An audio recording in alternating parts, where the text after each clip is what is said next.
Alhamdulillahirrabbilalamin. Segala syukur hanya milik Allah Subhanahu wa Ta'ala, karena hanya dengan nikmat dan karunia-Nya kita semua siang ini bisa berkumpul kembali untuk melanjutkan ibadah tadabbur bersama, untuk melanjutkan atau menyelesaikan surat Al-Muzammil yang hari ini tinggal satu ayat lagi, namun ini merupakan ayat yang paling panjang dalam surat ini dan banyak sekali ibroh atau pelajaran yang kita bisa dapatkan dari ayat 20 ini. Mudah-mudahan kita semua bisa mengambil manfaat kajian tadabbur siang ini dan mudah-mudahan kita semua diberikan nikmat keistiqomahan oleh Allah Taala sehingga kita semua bisa mempertahankan ibadah ini secara rutin. Alhamdulillah sudah hadir bersama kita semua, guru kita bersama Ustadz Umar Maka, yang alhamdulillah saat ini ada di Jakarta. Mudah-mudahan sinyal dan networknya bagus, jaringannya bagus, sehingga kita semua bisa secara maksimal mendengarkan kajian tadabbur ini dengan baik. Untuk mempersingkat waktu, kami persilahkan Ustadz Umar Maka untuk memulai kajian tadabburnya. Tafadol Ustadz, terima kasih. Ya, barakallahu fiik Bari dan seluruh pengurus dan jamaah Majelis Ta'lim Rabbani yang semoga senantiasa dalam penjagaan perlindungan Allah Subhanahu wa taala. Allahumma amin, Allahumma amin ya rabbal alamin. Mari luruskan niat kita dan insyaallah kita mulai tadabbur Quran kita pada surah ketiga yang diturunkan Allah kepada Nabi sesuai urutan turunnya Quran sebagaimana yang sudah kita jelaskan sebelumnya. Kita sudah mentadabburi surah Al-Mudaththir, kita juga sudah mentadabburi surah yang pertama Al-Alaq. Ini adalah surah pertama yang diturunkan Allah kepada Nabi.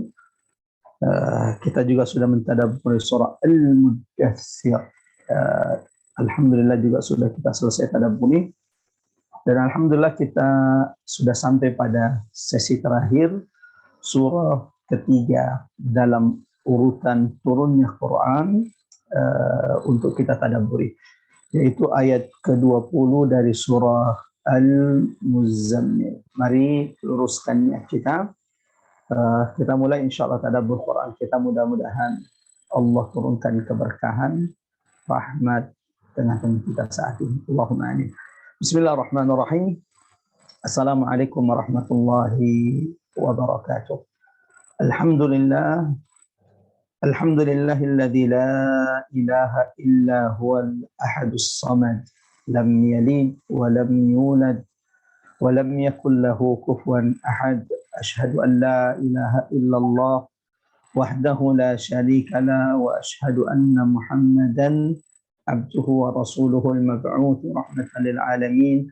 Allahumma salli wa sallim ala Muhammad wa ala alihi wa sahabatihi wa man tabi'ahum bi ihsanin ila yaumiddin.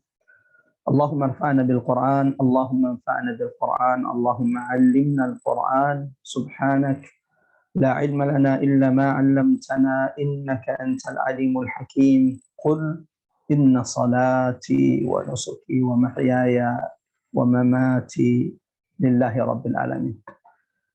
Jemaah rahmat Allah, ibu-ibu Majelis Ta'lim Rabbani yang semoga senantiasa dalam penjagaan perlindungan Allah Subhanahu wa taala. Allahu akbar, la haula wa la quwwata illa billah. Kita kembali dipertemukan Allah di majelis ilmu kita ini, di kajian tadabbur Quran kita ini, masih melanjutkan tadabbur Quran kita sebagaimana yang diperintahkan oleh Allah Subhanahu wa taala. Afala yatadabbaruna al-Quran, tidakkah mereka mentadabburi Al-Quran? Am ala qulubin aqfaluha, atau jangan-jangan hati-hati mereka telah terhijab, terkunci dari cahaya Allah. Afala yatadabbaruna al-Quran, tidakkah mereka mentadabburi Quran?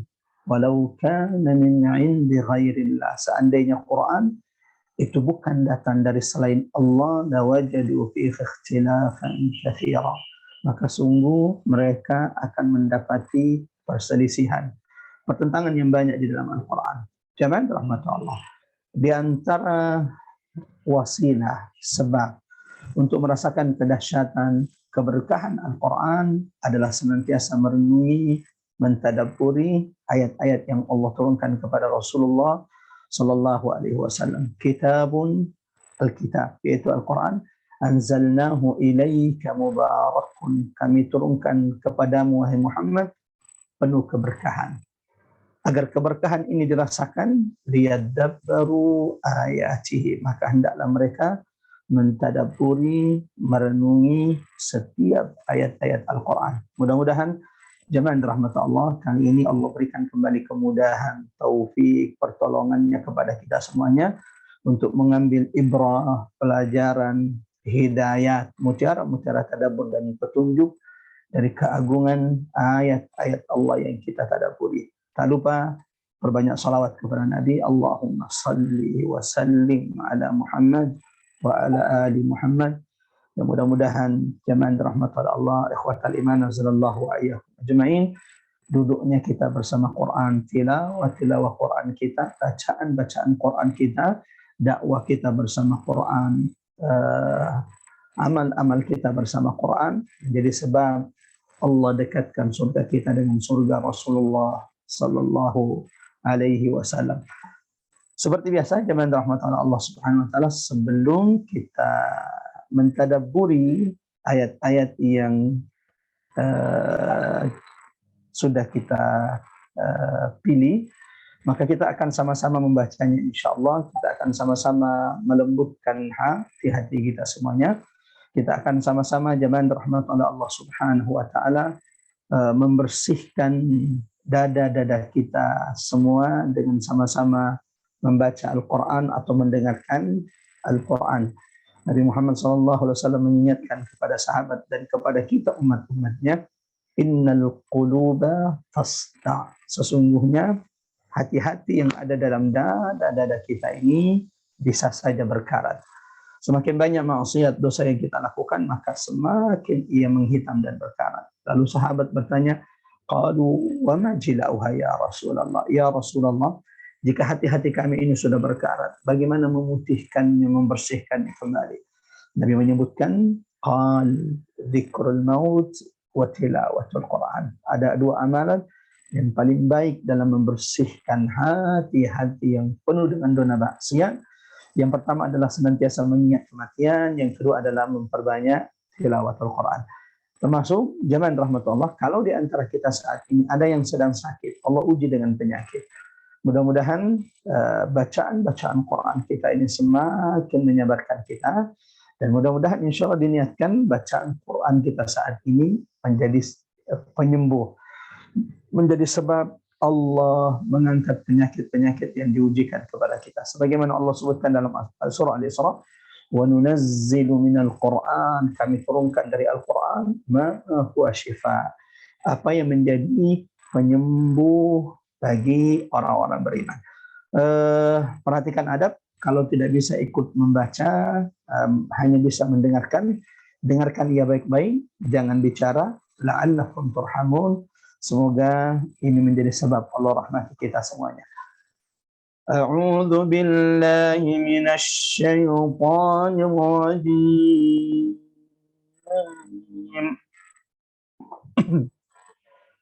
Bismillahirrahmanirrahim. Inna rabbaka ya'lamu annaka taqumu adna min thulutsayil layli wa nisfahu wa thulutsahu wa ta'ifatun minal ladzina ma'ak wallahu yuqaddimu al-layla wan-nahar alima an la tuhsuhu fataba alaykum faqra'u ma tayassara minal Qur'an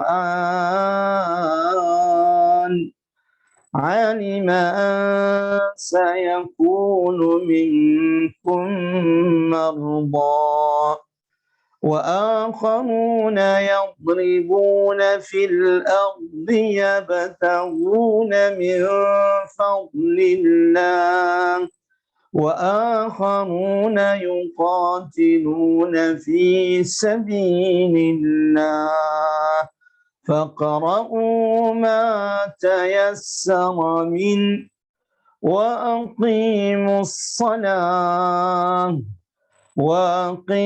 الصلاة وآتوا الزكاة وأقرضوا الله قرضا حسنا وما تقدموا لأنفسكم من خير تجدوه عند الله هو خيرا وأعظم أجرا واستغفروا الله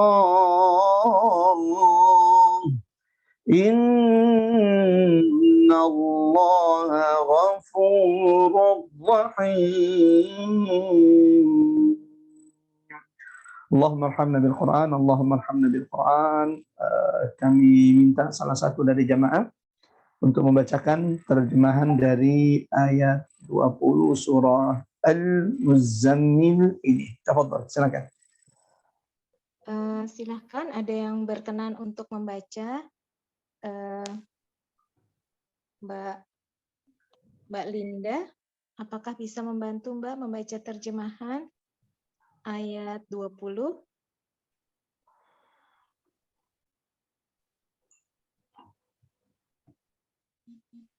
Coba aja Mbak Ari. Iya, ini sama Mbak Ipeng ya? Iya, saya coba ya. Oke, silakan Mbak Ipeng. Ya. Bismillahirrahmanirrahim. Sesungguhnya Tuhanmu mengetahui bahwa engkau Muhammad berdiri sholat kurang dari 2/3 malam, atau 1/2 malam, atau sepertiganya, dan demikian pula segolongan dari orang-orang yang bersamamu. Allah menetapkan ukuran malam dan siang. Allah mengetahui bahwa kamu tidak dapat menentukan batas-batas waktu itu. Maka Dia memberi keringanan kepadamu. Karena itu, bacalah apa yang mudah bagimu dari Al-Quran. Dia mengetahui bahwa akan ada di antara kamu orang-orang yang sakit, dan yang lain berjalan di bumi mencari sebagian karunia Allah, dan yang lain berperang di jalan Allah. Maka bacalah apa yang mudah bagimu dari Al-Quran, dan laksanakanlah sholat, tunaikanlah zakat, dan berikan pinjaman kepada Allah, pinjaman yang baik. Kebaikan apa saja yang kamu perbuat untuk dirimu, niscaya kamu memperoleh balasannya di sisi Allah dengan balasan yang paling baik dan yang paling besar pahalanya. Dan mohonlah ampunan kepada Allah. Sungguh Allah Maha Pengampun, Maha Penyayang. Shadaqallahul Azim. Masya Allah. Allahumma arhamna bil Quran, Allahumma arhamna bil Quran. Barakallahu fiik bagi seluruh jamaah yang dirahmati Allah Subhanahu wa taala yang sudah sama-sama membaca ataupun mendengarkan surah Al-Muzammil ayat 20, dan alhamdulillah kita baru saja mendengarkan terjemahan dari surah Al-Muzammil ayat 20 yang baru saja dibacakan oleh salah satu jamaah. Mudah-mudahan ini memudahkan kita untuk memetik ibrah, durus, pelajaran-pelajaran, mutiara-mutiara tadabbur, hidayat, petunjuk dari ayat terakhir, ayat 20 surah Al-Muzammil. Yang sengaja kita kemudian akhirkan zaman rahmatullah mengingat banyaknya ibrah, pelajaran, pesan-pesan penting bagi siapapun umat Nabi Muhammad SAW yang membaca ayat ini, merenungi ayat ini, mentadabburi ayat ini, dan mudah-mudahan Allah mudahkan kita untuk kemudian memetik ibrah, pelajaran, tadabbur, hidayah darinya, dan Allah mudahkan kita mengamalkannya dalam kehidupan kita. Allahumma amin, Allahumma amin. Dzalikal kitab, itulah Alkitab, Al-Quran yang Allah turunkan kepada Nabi, huda, petunjuk, lil muttaqin, bagi orang-orang yang bertakwa. Jemaah rahmatullah, ikhwatal iman azanallahu wa iyyakum. Di dua pertemuan sebelumnya tadabbur surah Al-Muzammil, mulai dari pertemuan pertama kita mentadaburi ayat pertama, ya ayyuhal muzammil qumil laila illa qalila, sampai kepada ayat ke-9. Bagaimana kemudian jemaah rahmatullah Allah, di 9 ayat ini Allah menjelaskan kepada Nabi Muhammad SAW tentang apa yang harus dimiliki oleh orang-orang yang menyeru berdakwah ke jalan Allah Subhanahu wa taala. Allahu Akbar.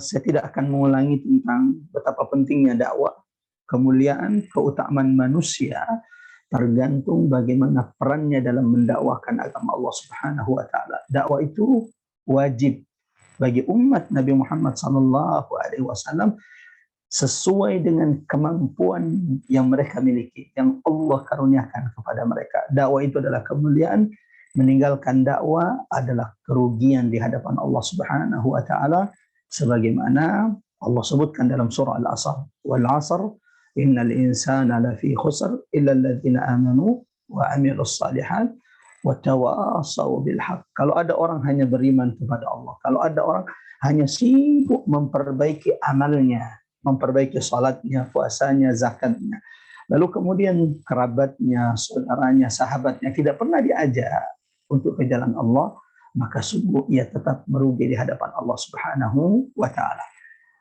Tidak ada manusia-manusia mulia yang Allah abadikan dalam Al-Quran kecuali itu karena dakwah mereka. Para nabi dan rasul Allah pilih, Allah muliakan, lalu kemudian Allah abadikan sejarahnya bagi umat manusia itu karena dakwah-dakwah mereka.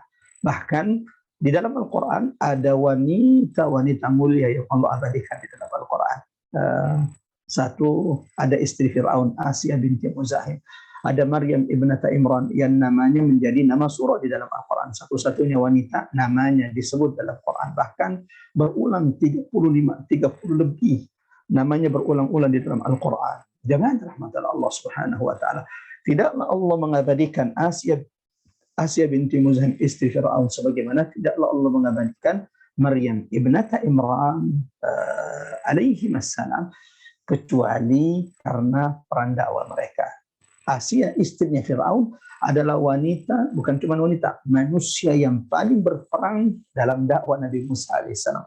Kalaulah bukan karena Allah, kemudian peran seorang wanita yang merupakan istri Fir'aun, yaitu Asia, Musa tidak akan pernah menjadi nabi dan tidak akan pernah menjadi rasul yang diutus di tengah-tengah Bani Israel. Sebagaimana kalaulah bukan karena kesabaran seorang ibu, kalaulah bukan karena kesabaran seorang ibu, seorang wanita salihah yang berkhidmat untuk rumah Allah, Baitul Maqdis, yang sabar menerima ketetapan Allah, wanita yang paling menjaga kesuciannya, namun ternyata Allah takdirkan ia hamil tanpa menikah. Allahu Akbar, dan satu-satunya wanita yang mendapatkan mukjizat ini. Kalaulah bukan karena kesabaran seorang Maryam, yang bisa saja dia kemudian menggugurkan bayinya, tapi itu tidak dilakukan oleh Maryam. Kalaulah bukan karena Allah, lalu kemudian kesabaran seorang wanita bernama Maryam, tidak akan pernah ada Nabi Isa yang diutus di tengah-tengah Bani Israel. Uniknya, jemaah rahmatullah Allah, ini karena kebanyakan ibu-ibu di bagian sini, di dalam Al-Quran surah At-Tahrim, Allah memberikan perumpamaan orang beriman. Wa daraballahu mathalan lil ladzina amanu. Allah memberikan perumpamaan orang beriman bukan laki-laki, yang dijadikan perumpamaan orang beriman itu adalah perempuan. Wa daraballahu mathalan lil ladzina amanu imra'ata fir'aun. Dan Allah memberikan perumpamaan bagi orang-orang beriman itu adalah perempuan. Maka tersenyumlah wahai wanita. Al-Quran menjadikan perumpamaan, contoh, teladan orang-orang beriman itu wanita. Maka Islam ini adalah agama yang memuliakan wanita. Sebagaimana jemaah rahmatullah Allah, ketika Allah juga memberikan perumpamaan orang-orang kafir, yang dijadikan perumpamaan juga wanita.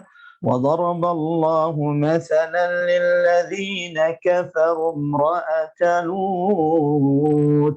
Allah menjadikan perumpamaan orang-orang kafir juga wanita.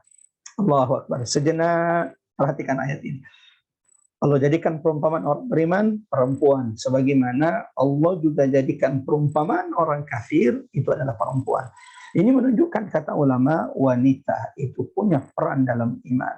Kalau seorang ibu itu beriman, Allahu Akbar, maka yang akan lahir adalah keturunan-keturunan yang beriman. Kalau seorang ibu itu adalah ibu yang baik, ibu yang menjaga akhlaknya, adabnya, ibadahnya, kewajibannya kepada Tuhannya, maka yang akan lahir adalah keturunan-keturunan yang baik. Sebagaimana ibu ketika jauh dari Allah, seorang ibu ketika jauh dari akhlak yang mulia, maka sungguh keturunan yang akan muncul juga tidak jauh darinya. Allahu Akbar. Siapa yang meragukan doa Nabi Nuh alaihi salam? Tapi kenapa kemudian anak Nabi Nuh susah terbentuk? Allahu Akbar, kata ulama, itu karena istri Nabi Nuh. Jadi ada satu anak Nabi Nuh, Kan'an, itu tidak ikut dakwah Nabi Nuh. Bukan karena Nabi Nuhnya, tapi karena istri Nabi Nuh yang tidak taat kepada Allah Subhanahu wa taala. Sehingga kewajiban pertama seorang ayah dalam mendidik anaknya bukan bagaimana mencarikan ia nafkah, bukan memberi dia nama, bukan kemudian zaman rahmat Allah Subhanahu wa taala menikahkannya. Kewajiban pertama seorang ayah kepada anaknya adalah mencarikannya ibu yang baik untuk anak-anaknya. Karena seperti apa ibunya, seperti itu pengaruh terhadap keturunan yang Allah akan berikan kepada mereka. Mudah-mudahan insya Allah ibu-ibu yang ada di majelis ini senantiasa Allah mampukan untuk menjaga, mendidik keturunan-keturunannya di jalan Allah Subhanahu wa taala. Jamaah rahmatul Allah, ikhwatal iman azanallahu wa iyyakum ajmain. Di tadabbur pertama kita sudah menjelaskan tentang bekal yang harus dimiliki oleh seorang dai, yaitu ibadah kepada Allah Subhanahu wa taala. Dai yang lalai dari ibadahnya adalah dai yang berani. Bagaimana mungkin seorang dai yang sudah tahu bahwa tabiat dakwah ini penuh dengan ujian, kemudian lalai dari ibadahnya kepada Allah Subhanahu wa taala. Maka bekal yang sangat penting bagi seorang dai adalah bagaimana ia menjaga ibadahnya kepada Allah, khususnya salat malamnya. Ketika siang hari ia sudah gunakan untuk mendakwahi manusia, menyuruh manusia masuk ke pelosok-pelosok kampung untuk menyuruh manusia, maka hendaklah ia jadikan malamnya berkhalwat, berdua, mendekatkan dirinya kepada Allah Subhanahu wa taala. Semakin dekat engkau wahai para dai, wahai engkau yang menyuruh manusia kepada Allah, maka semakin dakwah ini akan berkesan, berpengaruh kepada orang-orang yang engkau seru. Yang kedua, jamaah rahmatullah, dakwah itu pasti punya ujian. Dakwah itu berat. Ya Allah, ya Rahman, penjara, ancaman, pembunuhan adalah resiko-resiko dakwah. Resiko-resiko dakwah. Maka kalau ada orang mengatakan dakwah itu harus disuka oleh semua orang, ini adalah perkataan yang salah. Allahu Akbar. Dari Allah menciptakan bumi dan langit ini ada dua hal yang tidak akan pernah bertemu. Faminkum mu'minun wa minkum kafir. Di antara kalian ada orang yang beriman kepada Allah, di antara kalian ada orang yang kafir kepada Allah Subhanahu wa taala. Maka ketika engkau kemudian jamaah rahmatal Allah menyeru ke jalan Allah Subhanahu wa taala, menegakkan tauhid, menegakkan la ilaha illallah, maka jelas ada orang-orang yang pasti akan membenci dakwah tauhid yang engkau sampaikan. Yang menjadi masalah adalah kalau yang membenci dakwah kita adalah orang-orang baik, adalah orang-orang yang mendirikan salat, ahlu tauhid, itu yang jadi masalah. Tapi kalau kemudian yang membenci dakwahmu adalah mereka yang melakukan kesyirikan, mereka yang melakukan kekufuran, hadhihi tabiatul dakwah, ini adalah tabiat dan sunnatullah dalam dakwah. Kurang baik apa Nabi Muhammad? Ya, kurang baik apa Nabi Muhammad SAW? Jadi ini perlu diluruskan. Jadi siapa dulu yang benci dakwanya? Kalau yang benci dakwanya itu ulama, kalau yang benci dakwanya orang-orang soleh, baru bermasalah. Tapi jika yang membenci dakwanya adalah orang-orang yang melakukan kezaliman, orang-orang yang menyuruh manusia kepada maksiat, tidak ada masalah. Ini adalah sunnatullah yang tidak akan pernah bertemu hak dengan batil. Ashabul yamin wa ashabul shimal. Sebagaimana Nabi Muhammad SAW, kurang baik apa? Kurang mulia apa akhlak Nabi Muhammad SAW. Tapi ketika Rasulullah SAW mulai berdakwah, semua tuduhan, fitnah tertuju kepada Rasulullah SAW. Bahkan percobaan pembunuhan berkali-kali dilakukan kepada Rasulullah SAW. Nah, jamaah rahmatullah, ikhwatal iman, azanallahu wa iyyakum ajmain. Di sesi terakhir atau di tema kedua surah Al-Muzammil ayat ke-10 sampai dengan ayat ke-19, Allah Subhanahu wa taala kemudian memberikan ancaman Allah kepada mereka para penentang dakwah, kepada mereka yang kemudian mempersulit, menghalangi manusia dari jalan Allah Subhanahu wa taala. Allah berulang-ulang menceritakan kisah Nabi Musa, sebagaimana Allah juga berulang-ulang menceritakan kisah Firaun. Coba tanya, coba jawab, kisah siapa yang paling banyak berulang dalam Al-Quran? Kita pasti akan menjawab kisah Nabi Musa. Itu berarti kisah Firaun adalah kisah yang paling berulang-ulang dalam Al-Quran. Hikmahnya kata ulama, ini tasliyah, ini hiburan Allah. Allah sedang menghibur Nabi Muhammad SAW. Muhammad, tidaklah ujian, kesulitan, kesukaran yang engkau temukan dalam dakwahmu hari ini adalah kesulitan-kesulitan yang sudah dilalui oleh Nabi Musa. Coba baca kisah-kisah Nabi Musa. Maka tidaklah Allah kisahkan kisah Nabi Musa kecuali ini bentuk tasliyah, hiburan kepada Nabi Muhammad bahwa setelah semua kesulitan ini Allah akan menangkan, Allah akan tinggikan risalah Nabi Muhammad sebagaimana Allah menangkan Nabi Musa alaihi salam. Sebagaimana ketika Allah berulang-ulang mengkisahkan Firaun dengan kesombongannya, tentaranya yang banyak, bangunannya, infrastrukturnya yang terkenal, itu juga ancaman, peringatan Allah bagi mereka yang merasa aman memusuhi, menyakiti ahli waris para nabi. Siapa ahli waris para nabi? Al-ulama warasatul anbiya. Ulama itu adalah ahli warisnya para nabi. Menyakiti ulama adalah menyakiti para nabi dan rasul. Yang rahmatullah Allah Subhanahu wa taala. Allah mengisahkan kisah Firaun seakan-akan ini peringatan, ancaman Allah. Kalian itu belum ada apa-apanya. Firaun telah melakukan yang lebih besar dari apa yang kalian lakukan hari ini. Tapi lihat bagaimana Allah Maha Kuasa membinasakan Firaun. Allah juga yang Maha Kuasa membinasakan, menghancurkan siapapun yang menghalangi manusia dari jalan Allah Subhanahu wa taala. Nah, di penghujung surah Al-Muzammil ini ayat 20. Allahu Akbar. Jemaah rahmatullah Allah, ada beberapa hidayat, petunjuk Allah kepada umat Nabi Muhammad sallallahu alaihi wasallam. Yang mudah-mudahan insyaallah ayat ini memberikan kita banyak pelajaran, walau cuma satu ayat, tapi Allahu Akbar, dari setelah kita baca dan kita dengarkan terjemahnya, ada beberapa hidayat, petunjuk yang mestinya kita perhatikan, dan semoga Allah mampukan kita mengamalkannya dalam kehidupan kita sehari-hari. Allahumma amin, Allahumma amin ya rabbal alamin. Jemaah rahmatullah, ikhwatal iman azanallahu wa iyyakum. Surah Al-Muzammil sebagaimana yang sudah kita ketahui bahwa surah ini adalah surah Makkiyah. Surah yang diturunkan Allah sebelum hijrahnya Nabi Muhammad dari kota Makkah menuju kota Madinah Al-Munawwarah. Bahkan surah ini termasuk surah yang pertama-tama kali turun. Dia adalah surah ketiga. Akan tetapi ulama menyebutkan khusus ayat 20, khusus ayat 20, maka ayat ke-20 dalam surah Al-Muzammil ini adalah ayat Madaniyah. Ini bagi yang sudah terbiasa tadabbur, saya ingin mengecek. Silahkan dijawab di kolom chat. Apa yang menjadi ciri-ciri jangan rahmatullah bahwa ayat 20 ini adalah surah ayatnya Madaniyah. Jadi kalau selain ayat 20, ayat 1 sampai ayat 19 ini adalah Makkiyah kata ulama. Tetapi ayat 20 surah Al-Muzammil ini diturunkan Allah jauh setelah ayat-ayat sebelumnya. Surah Al-Muzammil ayat 20 ini diturunkan Allah setelah hijrahnya baginda Rasulullah. Ayat ini Madaniyah. Selain 20 maka ini semua Makkiyah. Makkiyah itu diturunkan sebelum hijrah. Madaniyah itu yang diturunkan kepada Nabi setelah hijrah. Pertanyaan simpel.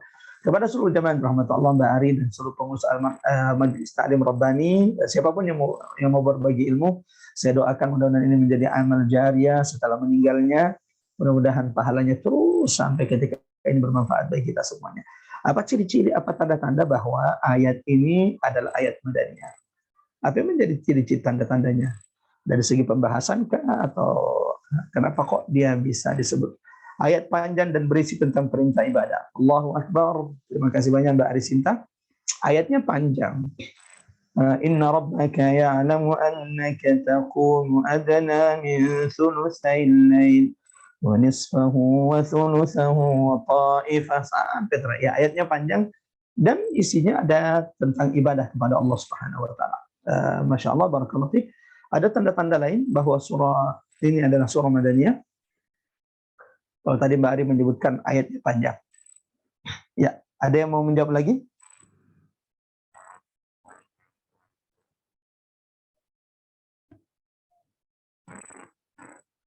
Ya, satu.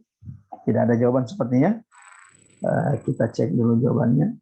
Ya, baru satu orang yang menjawab. Ada lagi yang mau menjawab? Kenapa? Apa ciri-ciri tanda-tanda bahwa ayat ini adalah ayat Madaniyah? Ayatnya panjang, berisi perintah ibadah. Ada sholat dan zakat. Masya Allah. Terima kasih banyak Bu Emi. Ya, cuman rahmat Allah perlu diketahui. Selama Rasulullah di Mekah, maka hampir tidak ada syariat yang diturunkan Allah kepada Nabi. 13 tahun Nabi sahabat di Madinah, yang dibentuk adalah akidahnya, yang dibentuk adalah kedekatannya dengan Quran, yang dibentuk adalah bagaimana cara pandang mereka terhadap dunia dan cara pandang mereka terhadap akhirat. Seperti itu. Jadi nanti perintah-perintah tentang syariat itu Allah turunkan setelah hijrah. Nah, di sini Masya Allah ada zakat. Zakat itu kan setelah Nabi Rasulullah hijrah ke Madinah. Lalu kemudian ada jihad. Wa akharuna yuqatiluna fi sabilillah, berperang di jalan Allah Subhanahu wa taala. Maka jamaah rahmatullah Allah Subhanahu wa taala, beberapa ciri-ciri tadi sudah kita sebutkan menunjukkan bahwa ayat ini adalah ayat Madaniyah. Sebagaimana yang dijelaskan oleh ulama-ulama kita, wallahu a'lam bishawab. Hikmah pertama atau hidayah pertama. Jamaah rahmatullah, di antara ibrah tadabbur, pelajaran penting, hidayah petunjuk Allah yang bisa kita petik di ayat ke-20 ini. Yang pertama adalah di antara bentuk rahmat dan kasih sayang Allah kepada umat Nabi Muhammad SAW, diberikannya keringanan kepada umat Nabi Muhammad SAW. Ini hidayah pertama yang bisa kita petik. Ketika Allah berfirman, Inna rabbaka ya'lamu annaka taqumu adna min thulutsayil lail. Sesungguhnya Allah, Tuhan Muhammad, Maha mengetahui bahwa engkau bangun kurang dari 2/3 malam, atau 1/3 malam, atau setengah malam. Wa ta'ifatun minal ladzina ma'ak. Jemaah rahmatullah Allah Subhanahu wa taala, bukankah di pembahasan kita sebelumnya atau di tadabbur kita sebelumnya, di 2 tadabbur sebelumnya, kita sudah menjelaskan bahwa qiyamul lail, salat malam, tahajud yang hari ini Allah sunnahkan bagi umat Nabi Muhammad SAW, dan beruntunglah siapapun di antara kita yang Allah senantiasa mampukan menjaga salat-salat malam. Mudah-mudahan saya, ya Allah ya Rahman, dan semua ibu-ibu yang ada di majelis ini, Allah pilih di antara sedikit hambanya dimampukan untuk qiyamul lail. Bukankah di ayat sebelumnya, ayat ke-6 surah Al-Muzammil, Inna nasyi'atal lail hiya ashaddu wata'an wa aqwamu qila. Allahu Akbar. Ibadah yang paling membentuk kepribadian, karakter, kesalehan, tawakal, takwa seseorang adalah ibadah di malam hari. Inna nasyi'atal lail, sesungguhnya ibadah di malam hari, hiya asyaddu wata'an, itu pengaruhnya, dampaknya lebih keras kepada jiwa. Ya Allah, ya Rahman. Sehingga Nabi Muhammad SAW menyebutkan, ulama menyebutkan bahwa yang paling mencerahkan wajah seseorang adalah kalau ia rajin salat malam. Kalau ia rajin salat malam. Di dunia, di mata manusia, orang yang rajin salat malam, Allah akan cerahkan wajahnya. Sebagaimana di akhirat. Allahu Akbar. Orang yang paling terang cahayanya nanti di hari kiamat adalah yang paling kuat menjaga ibadahnya di malam hari. Ada 2 ibadah di malam hari, ada 2 salat di malam hari yang paling banyak dilalaikan. Salat Isya dan salat subuh. Sehingga Nabi mengatakan, Athqalus salawat. Salat yang paling berat alal munafiqin, dilakukan oleh orang-orang munafik, salatul Isya dan salatul subuh, dan yaitu salat Isya dan salat subuh.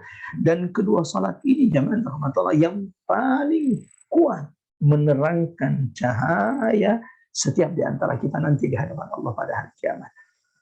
Ibu-ibu Majelis Ta'lim Rabbani yang ikut kajian tentang fase-fase hari kiamat, peristiwa hari kiamat, juga sudah kita jelaskan bahwa yang membuatmu mampu meniti, melewati sirat, jembatan yang terbentang di atas neraka jahanam, lebih tipis dari rambut, lebih tajam dari pedang, adalah cahaya-cahaya yang Allah berikan kepadamu. Dan Masya Allah, di antara yang paling banyak memberikan cahaya bagi kita nanti kelak adalah ibadah kita di malam hari. Jemaah rahmat Allah. Di awal kita sampaikan bahwa Qiyamul Lail, salat malam, tahajud itu awalnya wajib bagi umat Nabi Muhammad. Awalnya wajib bagi umat Nabi Muhammad. Bayangkan kalau kemudian Allah tidak mencabut, tidak menggugurkan, tidak menghapus kewajiban salat malam bagi kita semuanya. Ya Allah, ya Rahman.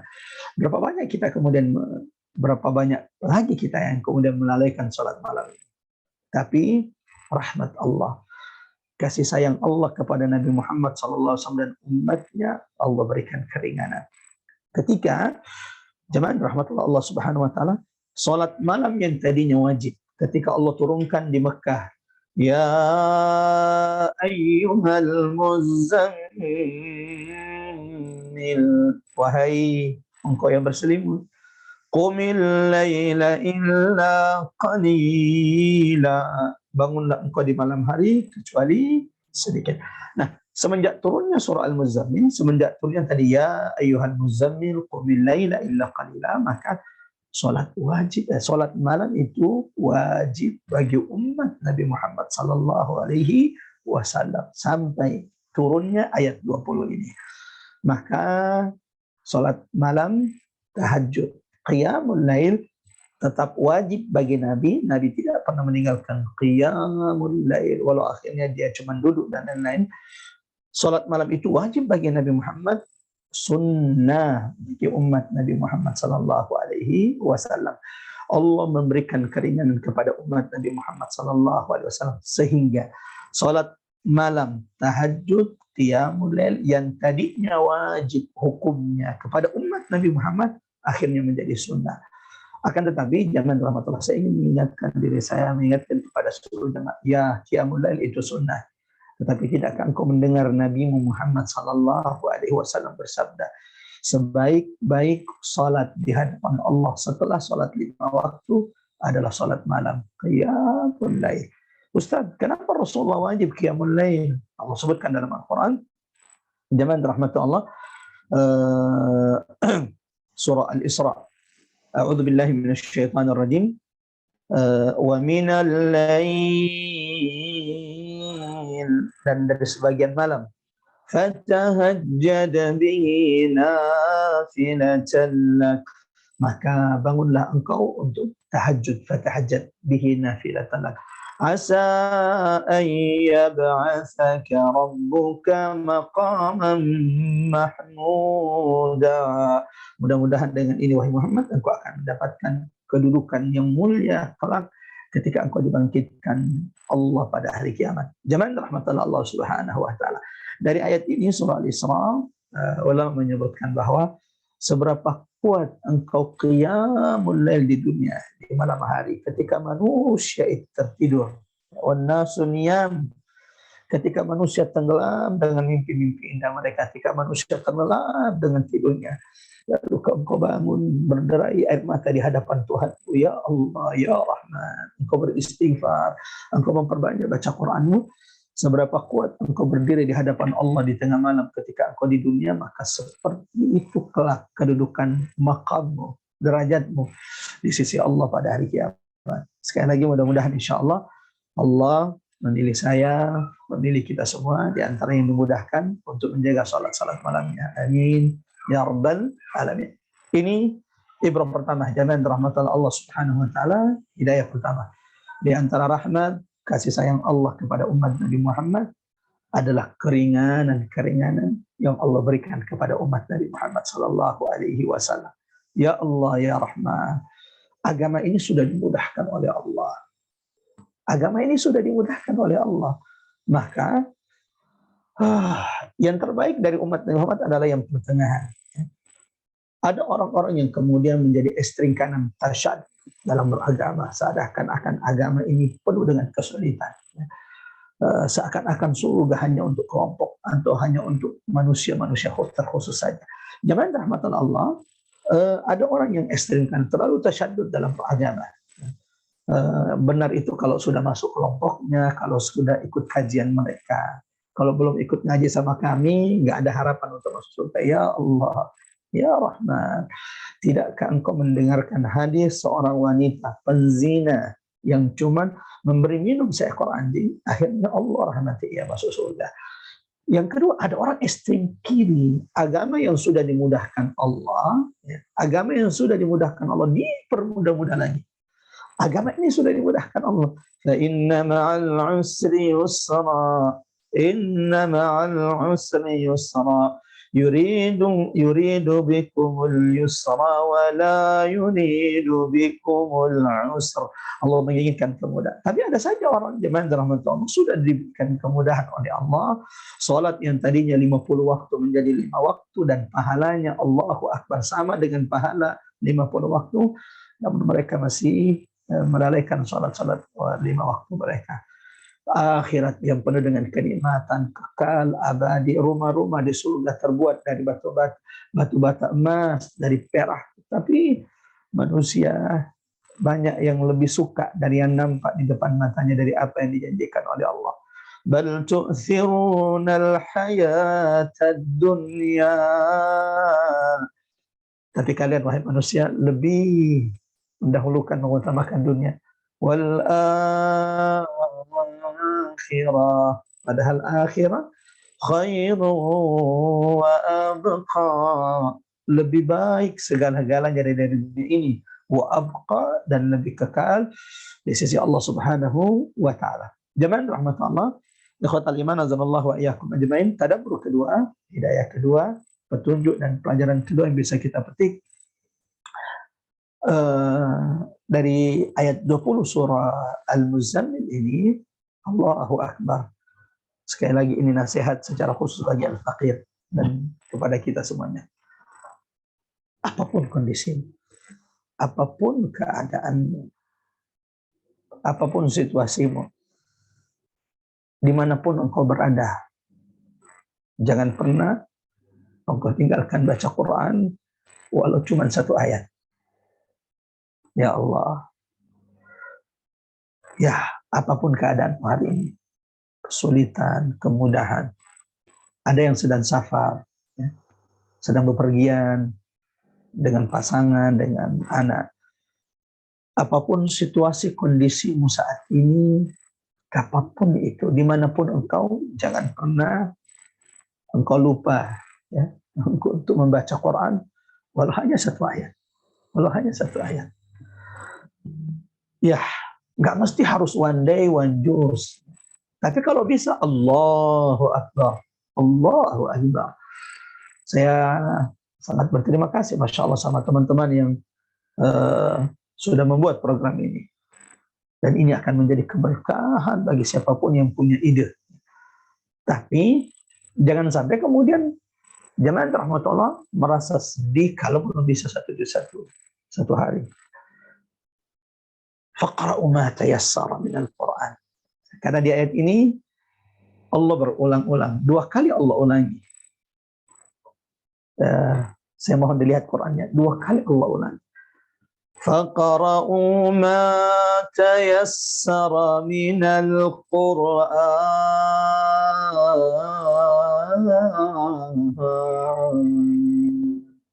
Apa artinya? Maka bacalah ma tayassara, apa yang mudah, 1 ayat, 2 ayat, 3 ayat, baca apa yang mudah untukmu. Faqra'u ma tayassara minal Qur'an.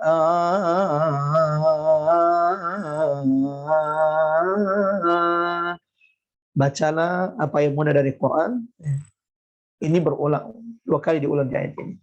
Yang pertama, saya nggak tahu mushafnya ibu-ibu ini mushaf Madinah atau alima ketika Allah mengatakan alima an lam tuhsuhu fataba alaikum Faqra'u ma tayassara minal Qur'an. Maka bacalah apa yang mudah bagimu dari Al-Quran. Lalu kemudian di dua baris berikutnya, setelah Allah mengatakan wa akharuna yuqatiluna fi sabilillah, dan di antara kalian kata Allah, ada yang berjihad, ada yang berperang di jalan Allah. Faqra'u ma tayassara min, maka bacalah apa yang mudah darinya, yaitu dari Al-Quran. Dua kali dalam satu ayat ini Allah ulangi firman Allah atau perkataan Allah, faqra'u ma tayassara minal Qur'an, bacalah apa yang mudah darimu dalam Al-Quran. Maka ini memberikan kita isyarat, pelajaran, petunjuk, hidayah bagi kita semuanya. Apapun kondisimu, situasimu, safar, sehat, sakit, di rumah atau di rumah sakit, jangan pernah tinggalkan baca Quran. Kalau engkau ingin selamat, kalau engkau ingin Allah berikan petunjuk, rahmat kepadamu, jika engkau kemudian Allah ingin berikan kemudahan dalam hidupmu dan dalam hatimu, jangan pernah tinggalkan baca Quran. Jangan rahmatullah, coba perhatikan. Di ayat ini ada tiga kondisi yang Allah sebutkan. Satu, alima sayaqulu minkum marada. Allah tahu bahwa di antara kalian ada yang sakit. Ini kondisi pertama yang Allah sebutkan di ayat ini. وآخرون يضربون في الأرض يبتغون من فضل الله. Kondisi pertama Allah katakan di antara kalian ada orang yang sakit. Lalu kemudian di antara kalian, kondisi kedua yang Allah sebutkan, وآخرون, dan di antara kalian yang lain, يضربون في الأرض, ada yang berjalan, ada yang sedang bepergian, ada yang sedang safar. Fil ard, di atas muka bumi Allah. Untuk apa? Yabtaghuna min fadlillah. Mereka berjalan di atas muka bumi Allah, mereka safar, melakukan perjalanan mencari rezeki karunia Allah Subhanahu wa taala. Ketiga, wa akharuna yuqatiluna fi sabilillah. Dan di antara kalian, kata Allah, ada yang keluar berperang, berjihad di jalan Allah Subhanahu wa taala. Berapa kondisi yang Allah sebutkan? Ada tiga. Di antara kalian ada yang sakit, di antara kalian ada orang yang sedang keluar meninggalkan rumahnya, meninggalkan istrinya, pasangannya, berjalan di atas muka bumi Allah, bekerja, mencari rezeki Allah. Yang ketiga, ada yang keluar berjihad di jalan Allah. Perhatikan baik-baik. Setelah Allah sebutkan tiga kondisi ini, apa yang Allah sebutkan setelahnya? Faqra'u ma tayassara min. Sebelum Allah menyebutkan tiga kondisi ini dan setelah Allah menyebutkan tiga kondisi ini, Allah perintahkan baca Quran, apa yang mudah dari Quran. Sebelum Allah menyebutkan tiga kondisi ini, faqra'u ma tayassara minal Quran, bacalah yang mudah dari Quran. Setelah Allah memerintahkan bacalah yang mudah dari Quran, Allah menyebutkan kondisi-kondisi manusia. Ada yang sakit, ada yang berjalan di atas muka bumi mencari karunia Allah, bahkan ada yang berperang di jalan Allah Subhanahu wa taala. Setelah itu Allah tutup kembali. Faqra'u ma tayassara min, bacalah apa yang mudah dari Quran. Kata ulama, cuman rahmatullah Allah, akhwatal iman azanallah wa iyyakum ajmain, ini isyarat, ini pelajaran, ini hidayah bagi setiap kita yang membaca ayat ini. Apapun kondisimu, apapun situasi yang kau lalui, apakah engkau sedang dalam keadaan mukim atau engkau sedang dalam keadaan safar, faqra'u ma tayassara minal Qur'an. Jangan pernah luput, lalai untuk mendekatkan dirimu dengan Quran. Walau hanya membaca satu ayat dari Quran. Walau hanya satu ayat dalam Al-Quran. Karena Allah sebutkan, ma tayassara min, apa yang mudah bagimu. Kalau satu ayat itu mudah bagimu, silakan baca. Tapi juga jangan kelewatannya. Dah langsung keluar, tinggalin rumah. Ini cukup di satu ayat. Jangan rahmat Allah. faqra'u ma tayassara minal Qur'an. Ini juga memberikan isyarat bagi kita bahwa Allah mengingatkan kita semuanya, seberat apapun, dimanapun kondisi kita, bagaimanapun kondisi kita, seberat apapun kondisi itu, jangan pernah engkau tinggalkan cahaya yang bernama Quran. Jangan pernah engkau tinggalkan ruh yang menghidupkan hati-hati umat manusia, itu Al-Quran. Ya Allah, Ya Rahman. Kalau orang sakit saja, alima an sayakunu minkum marda. Kalau orang sakit saja, Allah masih suruh ingatkan untuk baca Quran. Apa yang mudah untuknya? Kalau orang yang pergi berjihad saja, ya Allah, jihad itu kan berhadapan-hadapan dengan musuh. Orang yang pergi berjihad saja, wa akharuna yuqatiluna fi sabilillah. Jemaah rahmatullah, ibu-ibu majelis taklim Rabbani, ini menjadi pengingat ya. Kalau yang sakit saja masih Allah ingatkan untuk baca yang mudah dari Quran, 1-2 ayat. Ya. Yang kedua, jemaah rahmatullah, kalau orang yang pergi berjihad di jalan Allah saja, masih Allah perintahkan untuk membaca apa yang mudah dari Quran. Faqra'u ma tayassara min. Allahu Akbar.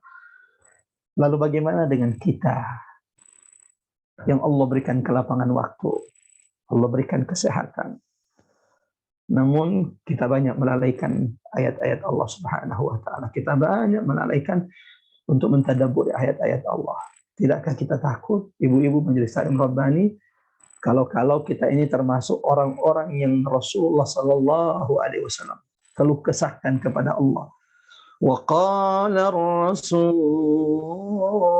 dan berkatalah Rasul, yaitu Nabi Muhammad, ya Rabbi inna qaumi, wahai Tuhanku, inna qaumi, sesungguhnya di antara kaumku, inna qaumi ittakhadhu hadzal qur'ana mahjura, sesungguhnya kaumku menjadikan Quran ini adalah sesuatu yang mereka acuhkan atau mereka tidak perhatikan. Jemaah rahmatullah, ikhwatal iman azanallahu wa iyyakum ajmain. Sebelum kita lanjut ke tadabbur ketiga atau pelajaran hidayah, petunjuk ketiga yang kita bisa petik dari ayat 20 surah Al-Muzammil ini, menjadi pertanyaan jemaah rahmatullah. Apa kira-kira hikmah? Kenapa Allah tegaskan sampai 2 kali Allah ingat, ulangi di surah Al-Muzammil di ayat 20 ini, agar senantiasa membaca apa yang mudah dari Quran, apapun kondisi kita, baik itu sakit atau sedang berjalan di atas muka bumi Allah, bahkan ketika sedang berjihad. Kenapa Allah Subhanahu wa ta'ala masih ingat hamba-hambanya untuk senantiasa membaca apa yang mudah baginya dari Al-Quran. Allahu Akbar. Jemaah rahmatullah, Allah menjelaskan bahwa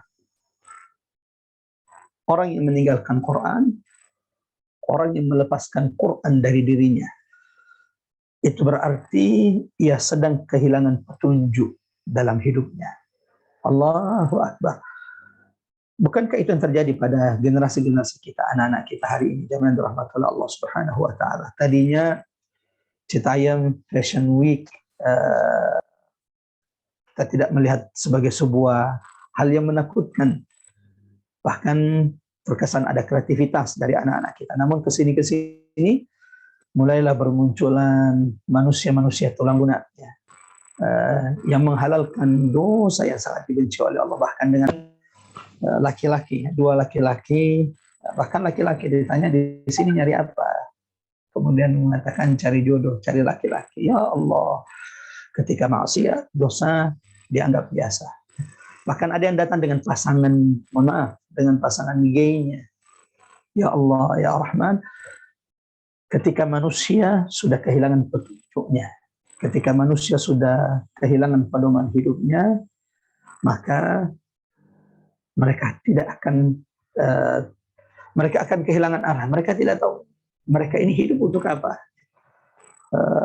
Sebagian manusia ketika sudah kehilangan petunjuk mengira bahwa ketika mereka mampu mengumpulkan harta sebanyak-banyaknya itu adalah kesuksesan terbesar. Padahal jamaah rahmat Allah, bagi orang-orang beriman kebahagiaan kekal, nikmat yang abadi ketika kelak di surga Allah Subhanahu wa taala. Nabi Muhammad sallallahu alaihi wasallam mengatakan dalam hadis, "Lau kanatid dunya", seandainya dunia dengan semua perhiasan isinya ini, ta'dilu indallah, nilainya sama di sisi Allah dengan satu sayap nyamuk, lama saqallahu kafiran walau syurba, maka Allah tidak akan memberi minum orang kafir di dunia ini walau cuma satu teguk. Pertanyaannya, apakah orang kafir hari ini minum atau tidak? Minum, bahkan mereka minumannya lebih baik dari kita. Itu menunjukkan bahwa dunia dan isinya di sisi Allah tidak jauh lebih baik, jangan dirahmati oleh Allah Subhanahu wa taala, dari dunia dan isinya. Jangan dirahmati Allah, ikhwatal iman azamallahu wa iyyakum ajmain. Ini di antara hikmahnya kata ulama, karena ketika seseorang mulai melepaskan Quran dari dirinya, ketika seseorang sudah meninggalkan Quran, sudah tidak punya ada hidupnya, rutinitasnya, kegiatannya sudah tidak ada Quran di dalamnya, ia akan kehilangan petunjuk. Bukankah Allah yang mengatakan dalam Al-Quran, "Dzalikal kitab", itulah Alkitab, "hudan lil muttaqin", mustahil orang itu bisa menjadi orang yang bertakwa jika tidak mengikuti petunjuk Allah di dalam Al-Quran. Yang kedua, ketika engkau sudah jauh dari Quran, kata ulama, ketika seseorang sudah tidak punya Quran dalam kegiatan dalam hidup mereka, itu berarti mereka sudah kehilangan cahaya dalam hidup mereka. Al-Quran Allah sebut sebagai nur, anzalna, ya, nur, cahaya yang Allah turunkan kepada umat Nabi Muhammad sallallahu alaihi wasallam. Maka orang yang sudah kehilangan Quran, sudah tidak ada jadwal Quran dalam hidupnya, dalam aktivitasnya 24 jam, sedikit pun tidak ada Quran di situ, ia telah kehilangan cahaya dalam hidupnya. Ketika seseorang zaman rahmat Allah sudah tidak punya Quran, sudah tidak ada jadwal Quran dalam hidupnya, dalam aktivitas sehari-harinya, itu berarti ia sudah kehilangan furqan. Apa itu furqan? Pembeda. Orang yang sudah jauh dari Quran susah dia akan berat untuk membedakan antara hak dan batil, karena hak batil itu sudah Allah detailkan dalam Quran. Maka orang yang dekat dengan Quran, orang yang senantiasa mengkaji, merenungi, mentadabbur Quran, Allah akan fahamkan mereka. Allah akan berikan furqan dalam diri mereka, pembeda untuk mengetahui, membedakan antara hak dan batil. Ketika orang, artinya bahwa ketika seseorang itu sudah tidak ada Quran dalam hidupnya, terlepas Quran dan kegiatannya, ditakutkan ia sudah kehilangan furqan dalam hidupnya. Jamaah rahmatullah, terakhir, kenapa sebisa mungkin kita harus baca Quran walau cuma satu ayat dalam setiap kegiatan aktivitas kita sehari-hari. Minimal apapun kondisimu, minimal jangan rahmatullah Allah, engkau baca Quran. Kalau bisanya satu ayat. Apa hikmahnya? Kata ulama menyebutkan hadis Rasulullah SAW diriwayatkan oleh Imam Al-Bukhari dari sahabat Nabi Muhammad Abi Musa Al-Asy'ari radhiyallahu an. Rasulullah SAW bersabda, "Idza maridul 'abd aw safar."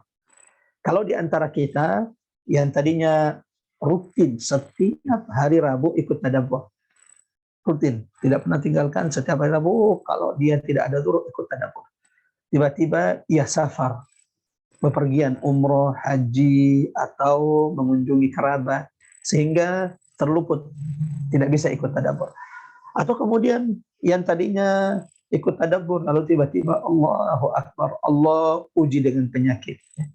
Kata Nabi, "Idza maridul 'abdu", kalau seorang hamba itu sakit, au safar, atau dia bepergian, kutiba lahu misla ma kana ya'malu muqiman sahihan, maka pahalanya yang dulu dia lakukan ketika dia mukim, ketika dia sehat, masih terus berlanjut dicatat walau saat itu dia sakit. Allahu Akbar. Orang yang senantiasa baca Quran dalam hidupnya ketika ia sehat, ketika ia sakit, stroke dan lain-lain, dan matanya sudah tidak bisa baca Quran, lisannya sudah tidak bisa digerakkan, Allahu Akbar, berita gembira dari Nabi Muhammad. Maka kegiatan-kegiatan yang senantiasa engkau lakukan, amal-amal yang senantiasa engkau lakukan di waktu sehatmu, itu akan dicatat oleh Allah bahkan ketika engkau sakit. Hari ini seandainya di antara jamaah ada yang sudah aktif ikut tadabbur, lalu kemudian Allah uji dengan penyakit, tiba-tiba tidak bisa ikut tadabbur hari Rabu ini. Allahu Akbar.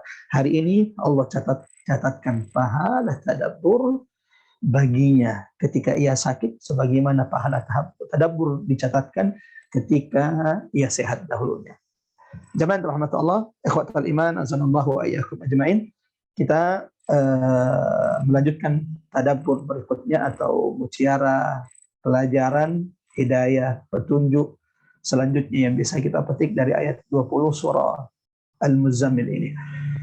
Rahmat Allah, di antara bentuk rahmat Allah adalah keringanan kepada umat Nabi Muhammad SAW. Salat malam, qiyamul lail, tahajud tadinya wajib, hari ini menjadi sunnah. Lalu kemudian berubah menjadi sunnah, keringanan bagi umat Nabi Muhammad. Yang kedua, jamaah rahmat Allah Subhanahu wa taala. Apapun kondisimu, baik itu sakit atau kemudian dalam keadaan safar atau kemudian ketika engkau berperan di jalan Allah, berjihad di jalan Allah, jangan pernah meninggalkan baca Quran yang mudah bagimu. Sebisa mungkin satu ayat mudah bagi kita, maka satu ayat itu kemudian kita baca. Setidaknya hidup kita dalam sehari tidak terlepas dari Quran. Yang ketiga, Allahu Akbar. Ada satu kisah yang menarik untuk saya sampaikan, tidak panjang insya Allah kisahnya, terkait dengan bagaimana bacaan Quran. Khalid ibn Walid radhiyallahu anhu. Wa ma adraka man Khalid? Siapa yang tidak kenal dengan Khalid ibn Walid? Yang tadinya memusuhi Nabi Muhammad SAW. Bapaknya adalah pembesar kufar Quraisy yang kemudian menentang dakwah Nabi Muhammad SAW. Namun anaknya, Allahu Akbar, salah satu mujahid terbaik dari sahabat-sahabat Nabi Muhammad. Bahkan sahabat Khalid bin Walid dijuluki oleh Nabi Muhammad dengan siapa? Saifullah al-Maslul, pedang Allah yang terhunus. Khalid bin Walid dalam peperangannya tidak pernah kalah. Di dalam peperangannya, semua peperangan yang diikuti Khalid bin Walid tidak pernah kalah, menang terus. Bahkan matinya Khalid bin Walid juga bukan di medan perang, matinya di atas kasur. Allahu Akbar. Medan perang terberat, ringan, kecil, besar sudah diikuti Khalid bin Walid dan semuanya dimenangkan Khalid bin Walid. Kemudian ternyata Allah takdirkan matinya di atas kasur. Jamaah rahmat Allah, diriwayatkan bahwa ketika Khalid bin Walid akhirnya sudah tidak bisa berjihad, ketika sudah mulai sakit, lalu kemudian tinggal di rumahnya, tiba-tiba ia kemudian mengambil Quran, lalu Khalid bin Walid meneteskan air mata. Lalu ia berkata kepada Quran, "Asyughalana ankal jihadu fi sabilillah." Maafkan saya wahai Quran, ya Allah, ampuni kekurangan saya. Asyughalana ankal jihad, wahai Quran, wahai kalamullah, sungguh jihad telah melalaikan kami dari membacamu. Ya Allah, ini Khalid bin Walid, jihad melalaikannya dari baca Quran. Lalu bagaimana dengan kita saat ini? Mudah-mudahan Allah rahmati kita dengan rahmat Quran. Allahumma arhamna bil Quran, Allahumma arhamna bil Quran, Allahumma rzuqna tilawatul Quran ana al-laili wa atrafan nahar. Jamaah rahmat Allah, di antara ibrah pelajaran hidayah petunjuk yang bisa kita petik yang ketiga adalah keutamaan mencari rezeki dan nafkah yang halal untuk keluarga, untuk diri dan keluarga. Sebagaimana Allah sebutkan di surah ini di ayat 20, wa akharuna yadribuna fil ardi yabtaghuna min fadlillah. Dan di antara kalian wahai manusia, wa akharun yadribun, ada orang-orang jangan dirahmati Allah yang berjalan di atas muka bumi Allah. Dan ini disanjung oleh Allah. Mereka yang berjalan di atas muka bumi Allah disanjung oleh Allah. Yang berjalan bagaimana? Ya batawuna min fadlillah. Yang keluar meninggalkan rumahnya, berjalan di atas muka bumi ini mencari nafkah, karunia Allah yang halal untuk dirinya dan untuk keluarganya. Bahkan di surah Al-Jum'ah. Di surah Al-Jum'ah Allah berfirman di ayat ke-9, فَإِذَا قُضِيَتِ الصَّلَاةِ, apabila sudah didirikan salat di hari Jumat, فَانْتَشِرُوا فِي الْأَرْضِ, kata Allah, keluar dari masjid, bertebaranlah kalian di atas muka bumi, وَابْتَغُوا مِنْ فَضْلِ اللَّهِ, dan carilah karunia Allah yang halal. Allahu Akbar. Ini menunjukkan, kata ulama, keutamaan. Ini pelajaran ketiga, hidayah ketiga, keutamaan, fadilah, kemuliaan orang-orang yang keluar meninggalkan istrinya, meninggalkan anaknya. Fitrah, tabiat manusia ya senang berkumpul, tinggal di rumahnya, senang melihat anak-anaknya, penyejuk mata mereka. Tapi kondisi yang membuat mereka harus keluar dari rumah mereka untuk kemudian mencari karunia, mencari nafkah, mencari rezeki Allah Subhanahu wa Ta'ala. Maka mereka yang meninggalkan rumah, keluar, berjalan di atas muka bumi Allah untuk mencari karunia Allah, yabtaguna min fadlillah, memiliki keutamaan, kedudukan di sisi Allah Subhanahu wa Ta'ala. Sehingga Nabi Muhammad SAW, jamaah rahmat Allah Subhanahu wa Ta'ala, menyebutkan bahwa keluar di jalan Allah, berperan di jalan Allah, bahwa fisabilillah, maka dia berada di fisabilillah. Sebagaimana seorang suami, pemimpin rumah tangga, ketika ia keluar meninggalkan kampungnya, meninggalkan rumahnya, berjalan di atas muka bumi Allah, fahuwa fisabilillah, kata Nabi, ia juga sedang berada di jalan Allah. Allahu Akbar. Mudah-mudahan Allah lindungi suami-suami ibu, Allah lindungi setiap pemimpin rumah tangga untuk senantiasa mencari nafkah, karunia Allah yang halal, dan tidak memasukkan di rumah mereka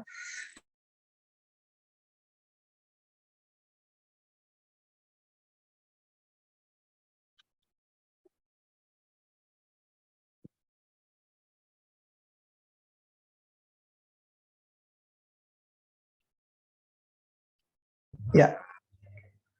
Halo, Mohon maaf, sepertinya tadi terputus ya, terlempar. Iya, betul. Ya, barakallahu fiik. Kita lanjut, teman-teman rahmatullah. Sampai di mana tadi?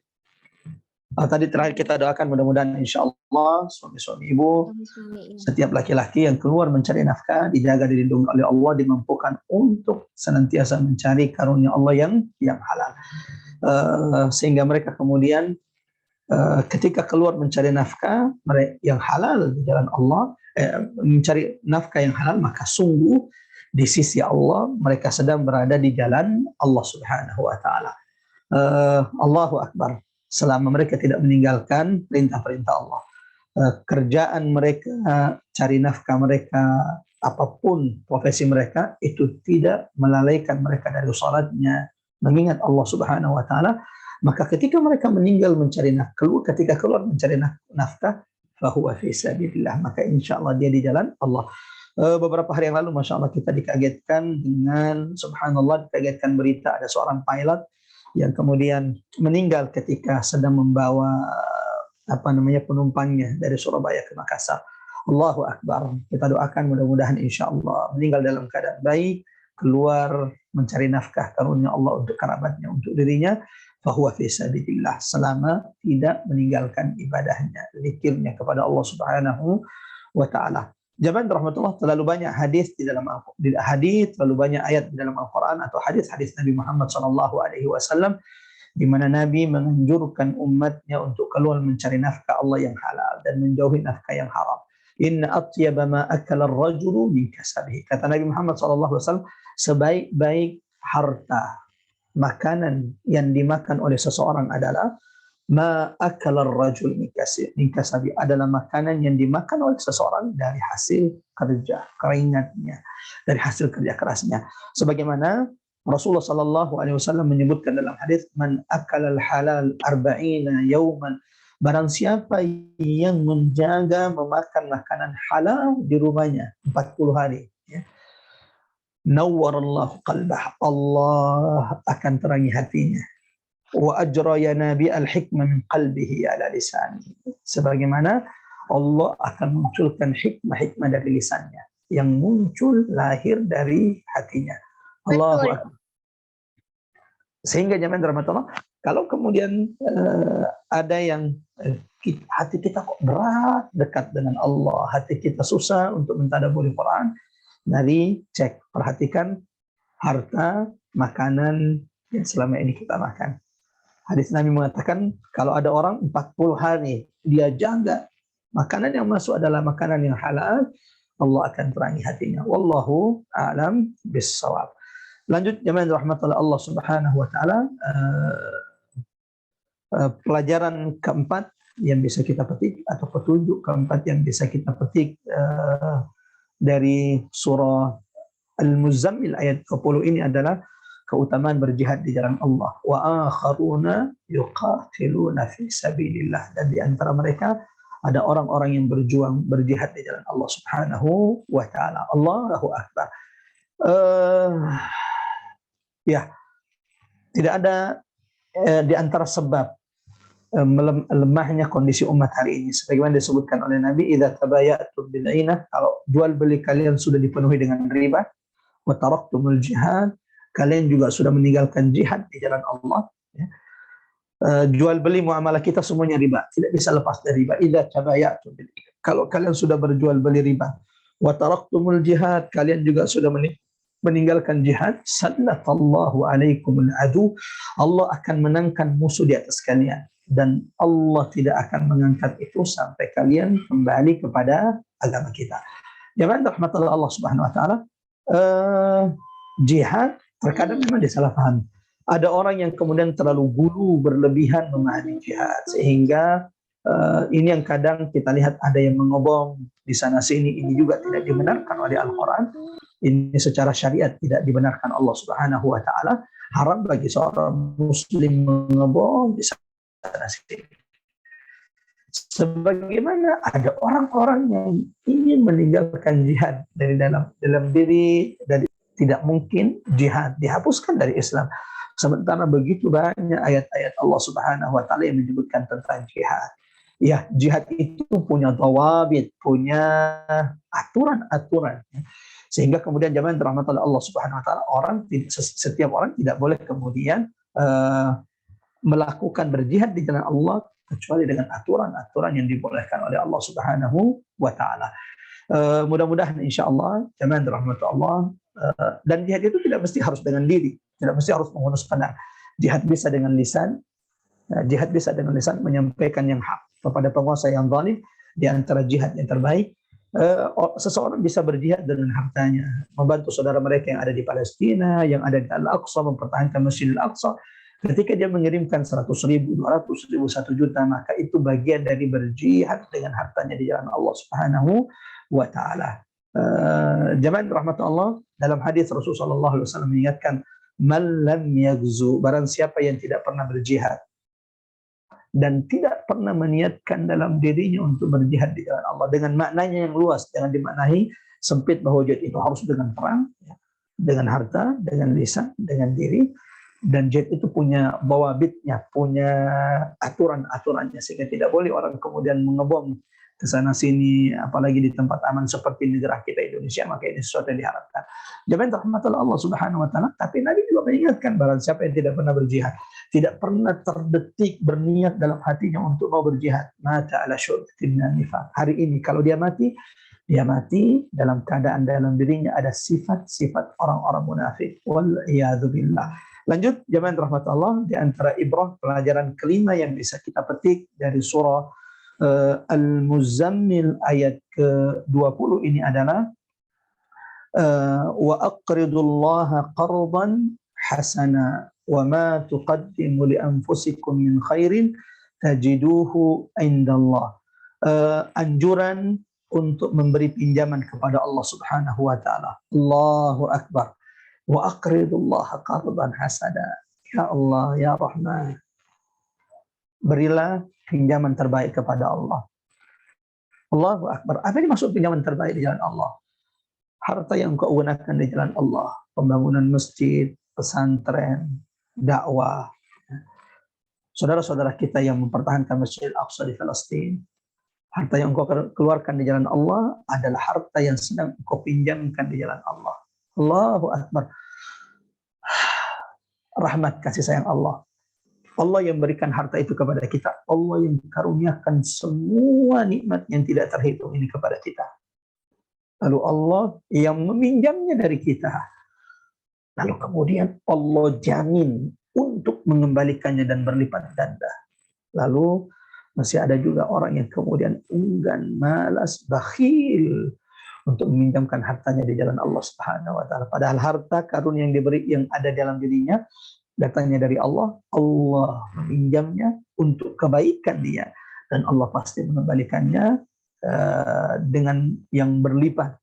Mudah-mudahan jamaah rahmat Allah kita dimampukan Allah untuk senantiasa memberikan yang terbaik yang kita miliki di jalan Allah Subhanahu wa taala. Tenaga, pikiran, waktu, lelahnya kita termasuk di antaranya harta yang Allah karuniakan. Kalau di antara kita ada yang punya jabatan penting, mudah-mudahan jabatan penting kita juga ini Allah mampukan kita untuk gunakan di jalan Allah Subhanahu wa taala. Pelajaran ke-6 dan ini terakhir jemaah rahmat Allah, keutamaan beristighfar kepada Allah. Wastaghfirullah innallaha ghafurur rahim. Nabi Muhammad SAW menyebutkan, inni la astaghfiru rabbi. Aku, kata Nabi Muhammad, beristighfar, memohon ampun kepada Tuhanku sehari, paling sedikit 100 kali. Ya Allah, Ya Rahman. Ini Nabi Muhammad sudah diampunkan semua dosa-dosanya. Jelas makamnya, derajatnya di surga. Derajatnya paling tinggi nanti di surga. Surga itu kan tidak ada yang tahu tingkatannya. Wallahu a'lam bishawab. Kalau neraka kita tahu berapa tingkatannya. Neraka itu 7 tingkatan. Tingkatan neraka itu 7. Jadi tingkatan neraka itu adalah 7. Neraka yang paling rendah yaitu ad-darkil asfali minan nar, itu adalah tempat orang-orang munafik. Itu neraka yang paling rendah, neraka ke-7. Sementara surga tidak ada yang tahu tingkatannya. Ada yang mengatakan jumlah tingkatan surga itu sejumlah ayat-ayat dalam Al-Quran. Ada yang mengatakan jumlah tingkatan di surga itu sejumlah huruf dalam Al-Quran. Ini khilaf di antara ulama. Tidak ada dalil yang sahih jelas berapa tingkatan di surga. Namun tingkatan surga yang paling tinggi adalah tingkatan surga Nabi Muhammad yang bernama Al-Wasilah, yang sering kita sebut dalam doa azan, ati Muhammadanil wasilah wal fadilah. Jemaah rahmatullah, Nabi Muhammad manusia termulia di hadapan Allah, kedudukan terbaik nanti pada hari kiamat, tertinggi surganya, maqam derajatnya di sisi Allah. Namun setiap hari kata Nabi, aku tidak pernah meninggalkan istighfar walau hanya 100 kali. Minimal 100 kali Nabi Muhammad SAW perbanyak istighfarnya. Mudah-mudahan kita pun dimampukan Allah untuk senantiasa memperbanyak istighfar kita. Astaghfirullahaladzim, astaghfirullahaladzim, astaghfirullahaladzim. Yang mudah-mudahan dengan istighfar tersebut Allah gugurkan, Allah hapuskan dosa-dosa yang ada dalam diri kita. Mudah-mudahan singkat ini bermanfaat jemaah rahmat Allah, dan Allah jadikan Quran sebagai sebaik-baik petunjuk bagi kita. Duduknya kita 1 menit, 1 detik, 1 jam lebih di majelis ini menjadi pemberat amal timbangan kita kelak di sisi Allah Subhanahu wa taala. Allahumma amin. Allahumma amin ya rabbal alamin. Seperti biasa, sebelum kita buka sesi tanya jawab, kita tutup dulu majelis ini. Sebelum kita tutup dengan doa kafaratul majelis, kita tutup dengan doa kafaratul dengan sama-sama baca surah Al-Asr. Sahabat Nabi kalau bertemu tidak akan saling berpisah kecuali berwasiat, berpesan dengan membacakan surah Al-Asr. Saya mengajak kepada seluruh jamaah, mari sama-sama baca, perdengarkan surah Al-Asr kepada siapapun yang masih berada di majelis ini. Mudah-mudahan Allah memanggil kita di antara mereka yang tidak merugi. Allah panjangkan umurnya, Allah berikan karunia di atas muka bumi ini. Allahumma amin. A'udzu billahi minasyaitonir rajim. Bismillahirrahmanirrahim. Wal 'asr innal insana lafi khusr illa alladhina amanu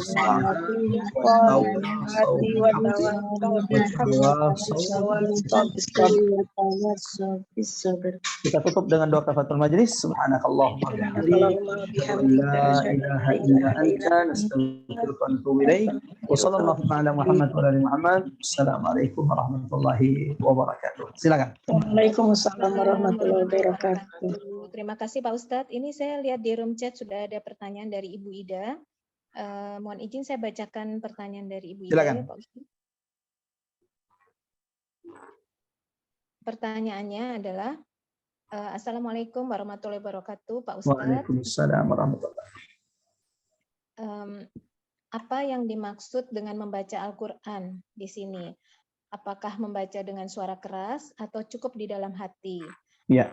Apakah membaca Al-Quran melalui HP atau tablet itu sama pahalanya dengan membaca langsung dari mushaf?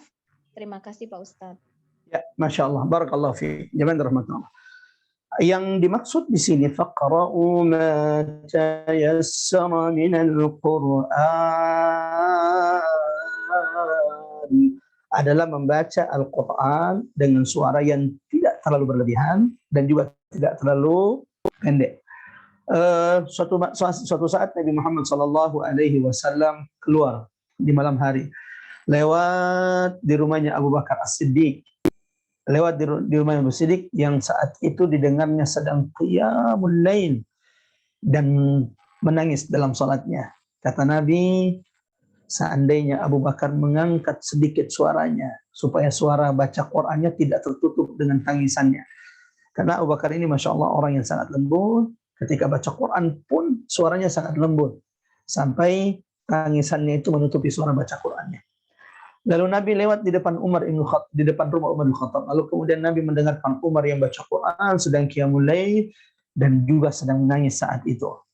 Tapi baca Quran Umar bin Khattab suaranya amat sangat jelas saat itu. Maka kata Nabi, seandainya Umar merendahkan sedikit suaranya. Sampai Nabi kemudian melewati rumah Abdullah ibn Mas'ud radhiyallahu anhu. Lalu kemudian kata Nabi, man ahabba, barang siapa yang ingin baca Quran seperti baca Qurannya Jibril, maka hendaklah baca Quran seperti baca Qurannya Abdullah bin Mas'ud. Maka baca Quran seperti apa yang dianjurkan? Sebagaimana tadi disebutkan oleh Nabi, dengan suara yang tidak terlalu tinggi, tapi juga tidak terlalu rendah sehingga tidak kedengaran. Bukankah ketika engkau baca Quran, lalu baca Quranmu didengarkan oleh batu, didengarkan oleh tanah, didengarkan oleh kerikil-kerikil, didengarkan oleh tumbuh-tumbuhan, didengarkan oleh manusia. Setiap manusia mendengarkan baca Qur'anmu, engkau akan mendapatkan pahala. Dan seluruh makhluk yang mendengarkan baca Qur'anmu, batu-batu, kerikil, tanah, pepohonan, kelak akan menjadi saksi di hadapan Allah Subhanahu wa Ta'ala. Allahu Akbar. Itu jawaban pertama. Jawaban kedua, yang mana lebih afdal pahalanya, yang lebih utama pahalanya, baca Quran di tablet, di iPad, handphone, atau dibaca Quran di mushaf? Jelas ulama mengatakan baca Quran di mushaf jauh lebih afdal. Ketika kita pakai mushaf ya, di Quran lebih afdal, lebih utama baca Quran di tablet atau iPhone ya, seperti itu. Sehingga kalau kemudian ada orang dia boleh baca Quran di handphonenya ya, baca Quran di handphonenya karena itu bukan bagian daripada mushaf. Sementara kalau dia haid tidak dianjurkan dia kemudian membaca Quran, memegang mushaf sementara dia dalam keadaan tidak suci. Wallahu a'lam bishawab. Silakan. Terima kasih Pak Ustadz. Terima kasih Bu Ida untuk pertanyaannya. Ada dua orang yang raise hand, tapi yang pertama Ibu Fauzia. Saya beri kesempatan untuk Ibu Fauzia. Silakan Bu Fauzia. Terima kasih. Ustadz, berkenaan dengan waktu membaca Al-Quran, karena di ayat ini disebutkan tentang sholat malam. Apakah membaca Al-Quran pada waktu sholat malam itu lebih utama daripada waktu yang lain? Kemudian karena membaca Al-Quran ini juga disebutkan juga saat berjuang di jalan Allah, apakah itu juga bisa cuman berdasarkan hafalan saja atau memang menggunakan mushaf seperti tadi yang Ustadz jelaskan? Terima kasih. Masya Allah, barakallahu fiik Ibu Fauzia. Ini pertanyaan Masya Allah, mudah-mudahan menjadi pencerahan bagi setiap di antara kita. Ya, apakah baca Quran di malam hari lebih baik dibanding baca Quran di siang hari? Pertama-tama bahwa perintah membaca Quran di sini mutlak, apapun itu. Faqra'u ma tayassara minal Qur'an. Maka bacalah apa yang mudah dari Quran. Perintah baca Quran apa yang mudah bagi kita, satu ayat, dua ayat dari Quran. Di ayat 20 ini waktunya mutlak, kapanpun itu boleh. Nah, akan tetapi kalau ditanya, yang mana lebih afdal, baca Quran di malam hari atau baca Quran di siang hari? Jawabannya adalah baca Quran di malam hari. Satu, firman Allah dalam surah Al-Muzammil, Inna nasyi'atal lail hiya ashaddu wata'an wa aqwamu qila. Bangun malam itu adalah sesungguhnya ibadah di malam hari itu sentuhannya lebih dahsyat, wa aqwamu qila, dan bacaan Quran di malam hari itu lebih berkesan. Ya, itu satu. Yang kedua, dalilnya dalam surah Al-Isra, wa Qur'anal fajr aqimis salat, dirikanlah salat, liduluki syamsi ila ghasaqil lail, dari tergelincirnya matahari sampai terbenamnya malam, sampai datangnya malam. Wa Qur'anal fajr, sesungguhnya Quran fajar, salat subuh. Salat subuh itu nama lainnya Quran fajar. Ya, Allahu Akbar. Kenapa salat subuh disebut dengan Quran al-fajr?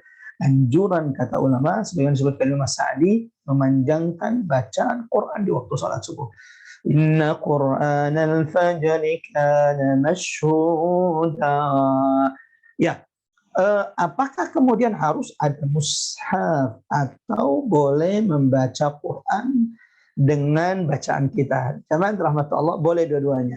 Ketika turun ayat ini, jangan rahmat Allah, ketika turun ayat ini belum ada mushaf. Ketika turun ayat ini belum ada mushaf. Belum ada mushaf. Karena mushaf itu ada setelah Rasulullah SAW wafat di masa Utsman ibn Affan radhiyallahu anhu. Jadi belum ada mushaf, sehingga ketika ada orang baca Quran dengan mushaf atau cukup mengandalkan hafalannya, A'udzu billahi minasyaitonir rajim. Alhamdulillahi rabbil alamin. Itu cukup insyaallah. Faqra'u ma tayassara minal Quran. Wallahu a'lam bishawab. Silakan. Makasih Pak Ustadz. Jadi saya menyambung sedikit nih tadi, berarti kalau ayat ini turun sebelum ada mushaf, perintah membaca Quran dan bacalah apa yang mudah bagimu dari Quran, ya. Berarti pada saat kita membaca surat pilihan atau ya termasuk surat Al-Fatihah ya, pada saat sholat dan ada surat pilihan ya, itu minimum 1 ayat, itu apakah termasuk sudah membaca Quran tadi? Karena kan setiap hari dalam kondisi apapun jangan pernah meninggalkan membaca Quran ya, walaupun hanya 1 ayat. Apakah itu sudah termasuk Pak Ustadz? Masya Allah. Jemaah rahmatullah, setelah perintah baca Quran, apa yang mudah dari baca Quran, Allah katakan, wa aqimus salat wa atuz zakah. Dirikan salat dan tunaikan zakat. Maka ini memberikan isyarat anjuran baca Quran di sini di luar salat. Ya kalau salat kan memang wajib, nggak bisa kita kalau nggak baca Quran ketika salat ya. Al-Fatihah minimal. Maka anjurannya di sini adalah di luar salat, ya di luar salat. Semakin berat, semakin sulit kita baca Quran, tapi kita baca Quran, pahalanya semakin berat. Sehingga coba lihat, Allah sebutkan di antara kalian ada yang sakit. Waktu sehat itu kan orang baca Quran kebaikan. Oh ya itu kan karena dia sehat. Tapi kalau dia bisa baca Quran ketika dia sakit, Allahu Akbar. Itu pahalanya lebih berat. Ketika orang tidak bepergian, seperti ini Bu nih, semuanya di rumah. Ketika tidak bepergian, baca Quran mudah bagi kita. Tapi kalau bisa baca Quran ketika dia safar, dahsyat, pahalanya lebih di sisi Allah. Ketika tidak pergi berjihad, sedang tidak berperang, ini kan juga Masya Allah mudah bagi kita untuk menghafal Quran. Tapi ketika bisa membaca Quran ketika dalam keadaan berperang, ini pahalanya lebih besar. Maka ini isyarat, apapun kondisi itu, ya, maka baca Quran. Adapun kalau sholat, ya memang sholat ini sudah diwajibkan Allah, dan jemaah rahmatullah Allah subhanahu wa ta'ala, tidak sah sholat kita kalau kita tidak baca Quran minimal surah Al-Fatihah. Wallahu a'lam bishawab. Silakan. Terima kasih Pak Ustadz, hanya menegaskan saja. Ya. Oke, ada 2 lagi yang bertanya.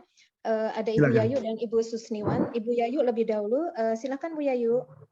Assalamualaikum Ustadz, terima kasih Mbak Ari. Halo. Ya, assalamualaikum warahmatullahi wabarakatuh. Silakan. Oke, ingin bertanya Ustadz ya. Itu bacaan Quran kita itu nanti akan menjadi penerang kita di alam kubur ya Ustadz gitu. Yang ingin saya tanyakan maksudnya apa ya Ustadz? Maksudnya begini. kan seseorang yang sudah dikubur itu kan berpisah antara roh dan jasad ya Ustadz ya. Apakah di alam kubur itu kita juga akan mengalami seperti alam dunia gini? Kenapa kok bisa menerangi gitu? Apakah menerangi roh kita Ustadz? Itu karena orang yang sudah dikubur itu kan berpisah antara roh dan jasad. Masya Allah. Mohon penerangan Ustadz. Allahu Akbar. Allahu Akbar. Masya Allah. Jemaah rahmatullah Allah Subhanahu Wa Taala. Orang yang meninggal ketika dicabut ruhnya, lalu kemudian turun malaikat dari langit. Ini kalau dia orang soleh. Kalau dia orang soleh, orang yang baik, di hadapan Allah, mukmin di hadapan Allah, ketika ruhnya dicabut, ketika sakaratul maut akan turun malaikat dari langit sejauh mata memandang, berwajah putih, berseri-seri, tersenyum kepada orang ini, membawa kain kafan dari surga, parfum dari surga. Setelah ruhnya dicabut, maka kemudian dikafani, dibawa ke langit, langit pertama, langit kedua, langit ketiga, langit keempat, langit kelima, langit keenam, langit ketujuh. Setiap melewati malaikat, malaikat akan bertanya, man hadhihi nafsu thayyibah? Siapa pemilik jiwa yang begitu baik ini? Akan disebut namanya Fulana ibn Fulan, ini adalah ibu ini yang tinggal di tempat ini. Maka malaikat yang sering mendengar namanya disebut oleh Allah, maka mereka tahu bahwa memang ini adalah orang yang baik di sisi Allah Subhanahu Wa Taala. Allah pernah menyebut namanya di hadapan malaikat, kemudian namanya sering disebut oleh Allah Subhanahu Wa Taala. Sampai di langit ketujuh, Allah akan berkata, wahai malaikat, irji', kembalikan ruh hambaku ke jasadnya di kuburannya. Karena surgaku hanya bisa dimasuki setelah kiamat. Adapun orang yang rusak, orang kafir, ketika dibawa naik ke langit ruhnya, sampai di langit pertama, itu tidak dibuka. Kalau orang beriman tadi kan sampai langit ketujuh. Lalu kemudian Allah perintahkan untuk dikembalikan ke jasadnya. Jadi ruh dan jasad itu, ruh itu dikembalikan lagi ke jasad berdasarkan hadis ini. Adapun kalau orang kafir sampai kemudian langit pertama tidak dibuka. Innal ladzina kafaru la tufattahu lahum abwabus sama, orang kafir itu tidak akan dibukakan pintu langit. Wala yadkhulul jannah, dan tidak akan pernah bisa masuk surga Allah hatta yalijal jamalu fi sammil khiyat. Sampai kalian mendengar ada berita gajah masuk ke lubang jarum.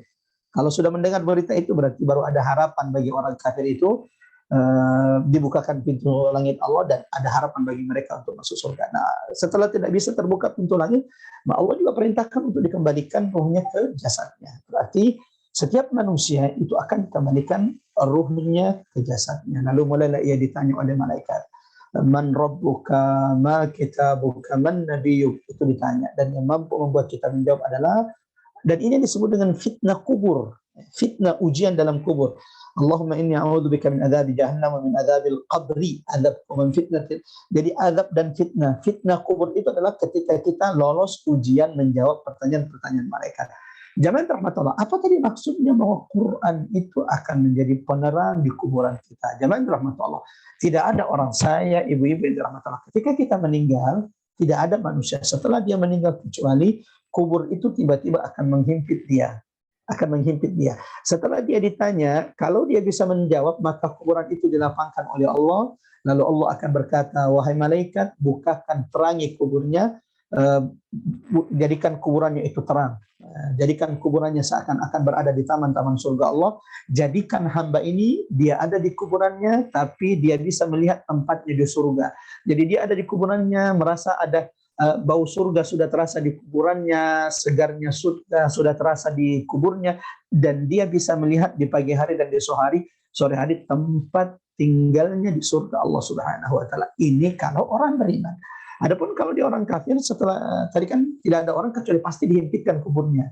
Kalau dia baik, nanti setelah itu dilapangkan, dijadikan taman-taman surga oleh Allah, diterangi oleh Allah, merasakan segar, merasakan baunya surga sementara dia ada di kuburannya, merasakan kenikmatan hawa surga sementara dia ada di kuburnya. Kalau dia orang kafir, setelah dihimpitkan dan tidak bisa menjawab, semakin dihimpitkan dan azab kubur sampai hari kiamat, sampai dibangkitkan pada hari kiamat. Jangan rahmatullah Allah Subhanahu Wa Taala. Dalam hadis juga Rasul mengatakan, kalau di antara kita ada yang berdoa, Rabbi ghfirli wa liwalidayya warhamhuma kama rabbayani shaghira, tahukah kita bahwa saat ini tiba-tiba kuburan orang tua kita diterangi oleh Allah Subhanahu Wa Taala. Orang tua kita akan bertanya, ya Rabb, Tuhan, dari mana cahaya ini? Allah menjawab, istighfar. Ini karena istighfar. Mohon ampun anakmu untukmu. Ya Allah, Ya Rahman, Rabbi ghfirli wa liwalidayya warhamhuma kama rabbayani saghira. Seperti itu jawaban simpelnya Ibu. Mudah-mudahan insyaallah bisa dipahami. Wallahu a'lam bishawab. Maaf Terima kasih, menyambung Pak sedikit Ustadz. lagi, boleh Mbak Ari? Boleh, silakan. Nah, itu jadi yang maksudnya yang menjadi penerang di alam kubur itu bacaan kita atau nilai-nilai hidup kita atau amalan-amalan kita yang sesuai dengan Quran, Ustadz maksudnya. Oh, Masya Allah. Apa yang menjadi penerang semua amal-amal kebaikan bacaan Quranmu, di antaranya, di antara yang paling menerangi semua amal ibadah secara umum, senyum kita kepada saudara. Engkau bantu manusia siapapun itu, mukmin atau kafir yang engkau bantu. Ya. Dalam muamalah kita dibolehkan, dianjurkan, diperintahkan berbuat baik kepada siapapun. Bahkan seorang wanita penzina masuk surga karena memberi makan anjing. Ini anjing. Lalu bagaimana dengan manusia yang kita kasih roti, kita kasih makanan, kita kasih beras? Kebaikan-kebaikanmu di dunia ini akan menjadi sebab Allah akan terangi kuburanmu dengan ibadah-ibadahmu. Di antara amal ibadah yang paling menerangi kuburan kita adalah bacaan Quran kita. Karena Allah sebutkan Al-Quran itu sebagai nur, cahaya bagi kita di dunia, cahaya bagi kita di kuburan, dan cahaya bagi kita kelak di akhirat ketika kita dikumpulkan di padang mahsyar di hari kiamat kelak insyaallah. Wallahu a'lam bishawab. Jadi bukan cuma baca Quran, semua amal ibadah kita, baik itu amal ibadah, amalan-amalan hati kita, tawakal, sabarnya kita, husnudzannya kita kepada Allah, atau kemudian amal-amal zahir kita, salat, puasa, zakat, haji, umrah, membantu orang miskin, fakir miskin, pemulung, peminta-minta, semua kebaikanmu akan menjadi sebab kuburanmu akan diterangi oleh Allah. Tetapi dalam hadis Rasulullah mengatakan ada surah dalam Al-Quran, terdiri dari 30 ayat, akan terus membela orang yang sampai di kuburannya, akan terus menjaga orang yang bacanya sampai di kuburannya, menjauhkan dia dari siksa kubur. Surah apa itu? Tabarakalladzi biyadihil mulk wa huwa ala kulli syai'in qadir. Wallahu a'lam bis-shawab. Ya, jadi semua kebaikan, baik itu kebaikan batin maupun kebaikan fisik lahiriah, Iya, betul. itu akan menerangi, namun yang paling terang cahayanya adalah bacaan Quran, gitu ya Pak Ustadz ya? Iya, di antara yang paling menerangkan adalah bacaan-bacaan Quran. Ya. Oke, terima kasih Pak Ustadz. Oke, Sama-sama. satu lagi nih dari Ibu Susniwan, silahkan Bu Susniwan. Terima kasih Bu. Bismillahirrahmanirrahim. Assalamualaikum warahmatullahi wabarakatuh Ustaz. Waalaikumsalam warahmatullahi wabarakatuh. Silakan Ibu. Saya baru bergabung Ustaz. Saya dari Nusa Tenggara Timur yang sangat minim muslimnya di sini. Allahu Akbar. Ibu, Mama, iya, saya baru pulang dari Nusa Tenggara Timur, dari NTT. Saya tepatnya di Kupang Ustaz. Masya Allah. Kemarin itu saya dari Maumere, Larantuka, Adonara, Lembata. Isi Idul Adha di sana. Sekali dari saya, Ustaz. Saya di ibu kota dekat Bandara El Tari Kupang, Ustaz. Masya Allah, Masya Allah. Silakan. Ya, syukron Ustaz atas pencerahan ini. Begini Ustaz, ada 2 poin pertanyaan di saya menyangkut tentang mentadabur Al-Quran, berinteraksi dengan Al-Quran.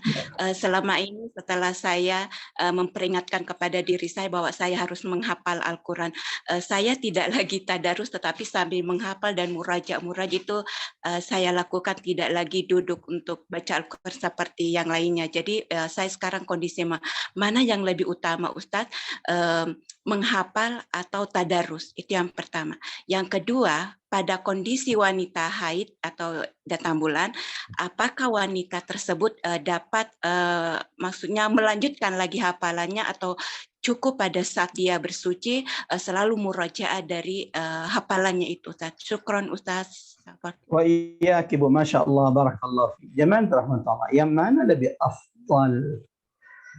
Tadaruskah, baca Quran atau menghafal? Allahu Akbar. Jemaah rahmatullah. Allah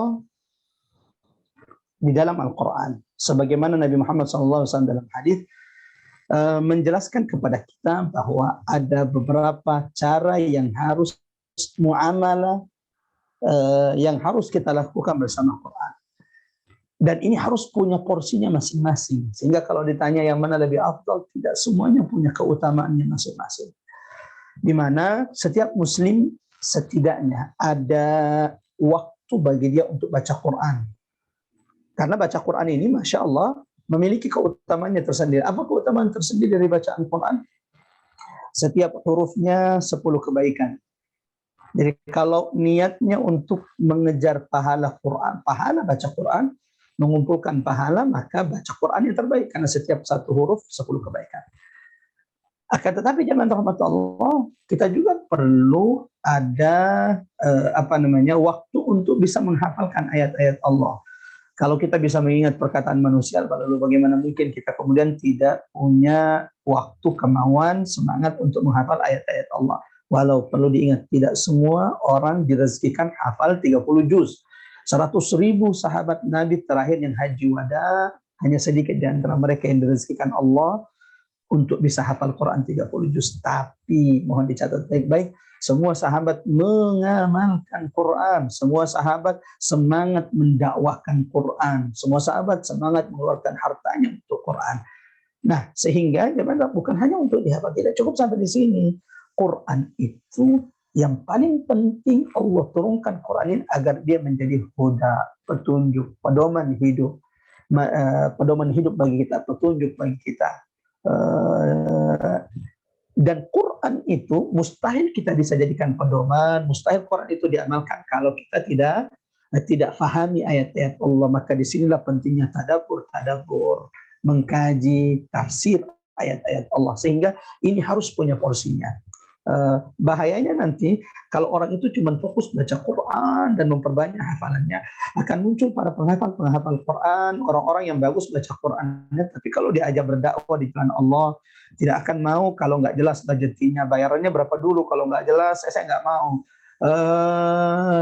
Orang-orang yang bagus baca Qurannya tapi takut membela yang benar, padahal mestinya orang yang baca Quran adalah orang yang paling paham tentang aturan-aturan Allah Subhanahu wa taala. Sehingga jemaah rahmatullah, penting ada waktu selain membaca dan menghafal Quran untuk kemudian mentadabburi Al-Quran, memahami ayat-ayat Allah, baik itu dengan tafsir atau dengan tadabbur. Sebagai tafsir, tidak semua orang bisa tidak semua orang bisa mentafsirkan Quran. Tafsir mufassir itu ada syaratnya. Tetapi semua orang bisa mentadabburi, merenungi ayat-ayat Allah, dulu menanyakan dirinya, apa yang bisa saya petik dari ayat ini, apa peringatan Allah dalam ayat ini bagi saya. Lalu setelah itu mengamalkan dan mendakwakan Quran dalam hidup kita. Jadi masing-masing punya porsinya seperti itu. Pertanyaan kedua bagi Ibu, Masya Allah, saya sangat tersentuh sekali mendengarkan kalau di antara peserta tadabbur kita, saudara kita dari Ternate.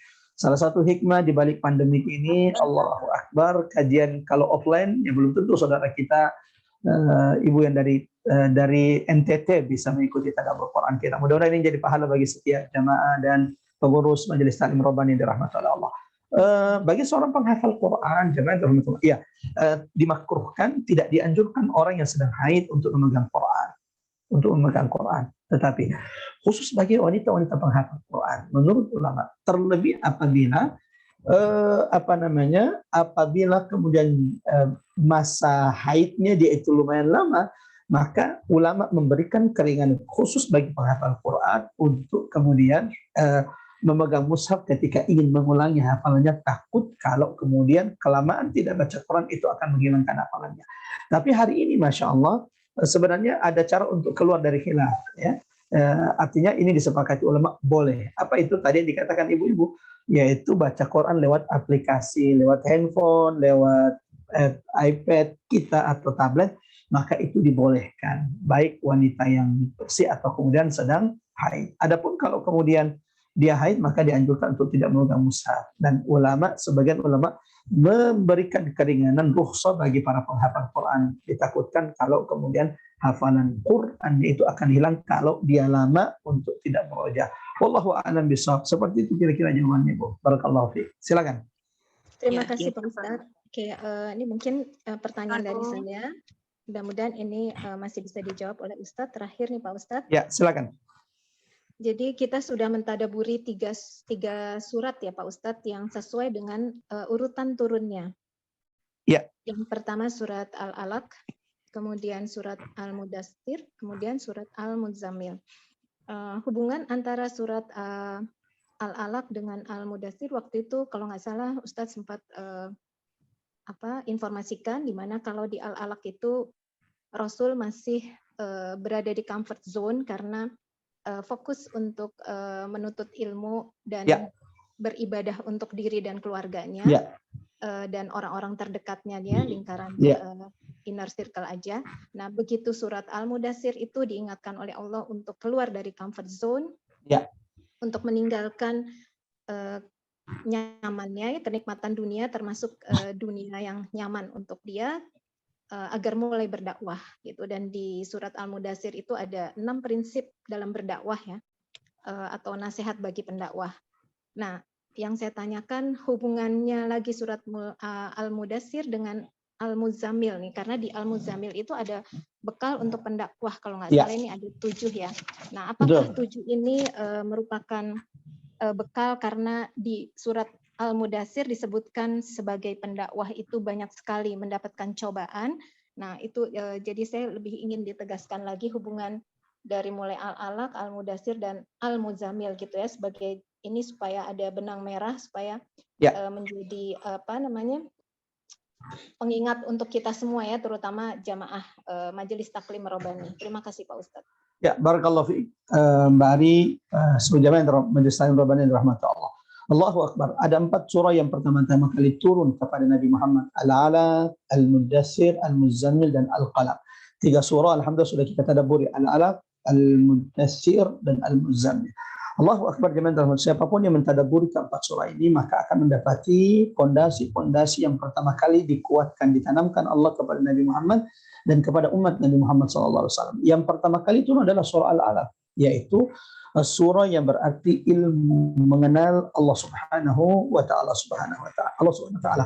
Maka yang paling penting bagi seorang muslim mukmin yang pertama kali adalah membekali dirinya dengan ilmu tentang Allah, ilmu tentang agamanya, ilmu tentang nabinya, ilmu tentang Al-Quran. Iqra bismi rabbikal ladzi khalaq. Dan untuk mengenal Allah, caranya dekatkan diri dengan Quran, karena tidak ada yang menjelaskan Allah, menjelaskan Tuhan pencipta langit dan bumi ini sebagaimana Quran itu menjelaskan keagungan, kemuliaan Allah Subhanahu wa Ta'ala. Yang kedua, dan ini adalah jamaah rahmatullah, yang kedua adalah ya ayyuhal mudaththir. Berarti yang kedua yang harus ditumbuhkan dalam diri seorang muslim adalah semangat mendakwakan agama Allah Subhanahu wa Ta'ala. Tidak ada satupun sahabat Nabi yang masuk Islam kecuali semuanya segera mengajak orang lain untuk berdakwah. Yang pertama kali masuk Islam setelah Nabi ada Khadijah radhiyallahu anha, ada Abu Bakar As-Siddiq. Abu Bakar setelah masuk Islam, 5 orang dari 10 sahabat yang dijanjikan masuk surga itu masuk Islam lewat dakwah Abu Bakar. Lewat dakwah Abu Bakar. Sayangnya hari ini jamaah rahmatullah semangat ini yang tidak ada. Berapa banyak di antara kita yang merasa acuh tak acuh dengan dosanya, lingkungannya, kesyirikan, minuman keras, bahkan prostitusi di dekat rumahnya, tidak ada rasa takut dari azab Allah, semangat untuk mendakwahkan. Islam ini tidak akan tersebar sampai kemudian ada semangat mendakwahkan agama Allah di kalangan kaum muslimin. Dakwah itu tidak sempit, tidak harus dengan ceramah. Orang bisa berdakwah dengan hartanya, orang bisa berdakwah dengan penanya, dengan media sosial yang dimilikinya. Yang ketiga, jamaah rahmatullah, dakwah ini adalah ketika seseorang sudah meninggalkan zona nyaman. Kalau zona ibadah itu masih zona nyaman ya. Zona memfokuskan diri hanya dengan Allah itu zona nyaman. Kita tidak akan pernah mendapatkan ujian. Tapi ketika kemudian sudah mulai berdakwah, perhatikan ya ayyuhal mudaththir, wahai yang berselimut, tinggalkan selimut, tinggalkan nikmatnya, hangatnya di dalam selimut. Bangunlah, berikan peringatan. Orang yang ingin berdakwah dia harus memahami bahwa tabiat dakwah, karakteristik dakwah itu adalah ia harus berkorban, ia harus kehilangan sebagian dari kenikmatan dunia ini demi untuk mendapatkan kebahagiaan yang abadi di sisi Allah Subhanahu wa Ta'ala. Dakwah itu pasti punya ujian. Maka ya ayyuhal muzammil, tidak ada dakwah yang tanpa ujian. Coba sebutkan Nabi dan Rasul yang tidak ada ujian ketika dakwah. Dilemparilah, dituduh, difitnah.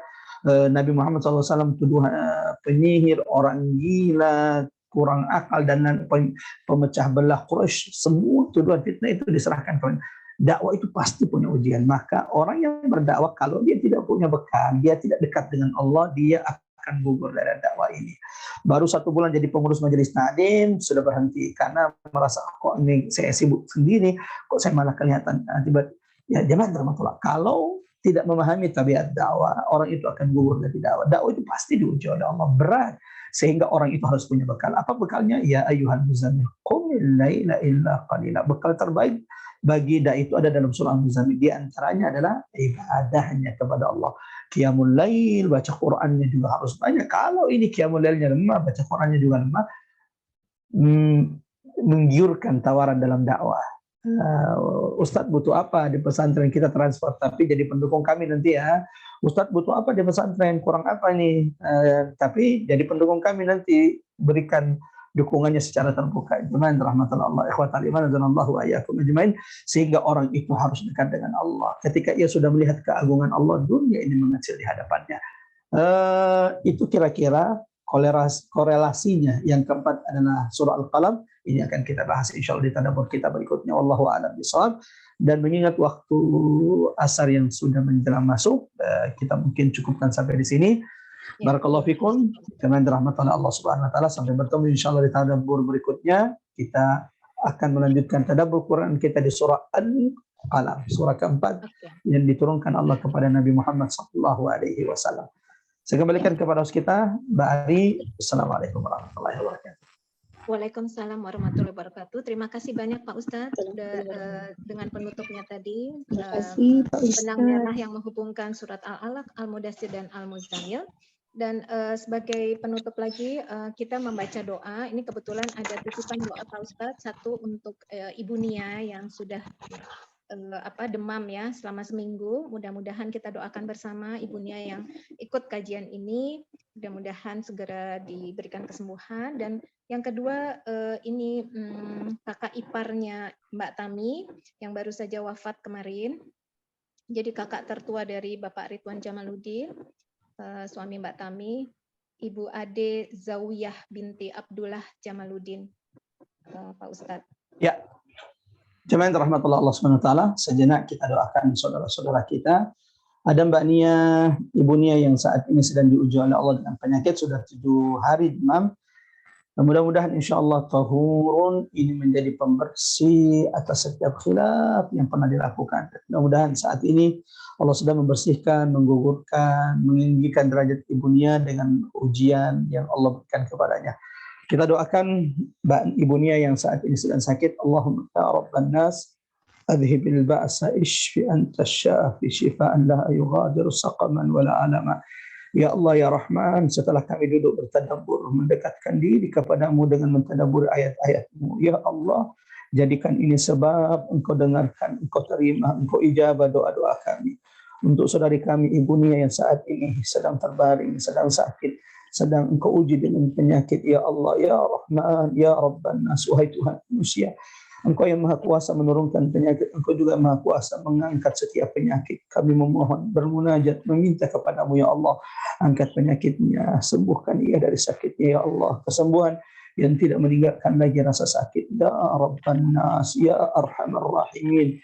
Allahumma ya Rahman ya Rahim. Untuk saudara kami Ibu Ade Zawiyah binti Abdullah Jamaluddin, telah Engkau tetapkan ajal dan umurnya ya Allah, rahmati ia saat ini di kuburnya, terangi kuburannya Allah, jadikan kuburannya taman dari taman surga-Mu, jadikan bacaan-bacaan Qur'annya, amal-amal solehnya selama ini menjadi sebab Engkau jadikan kuburannya taman-taman surga. Engkau turunkan rahmat karunia-Mu di kuburannya ya Allah, jadikan ini pengingat bagi setiap di antara kami, kullu nafsin dha'iqatul maut, bahwa kami pun pasti akan merasakan kematian ya Allah.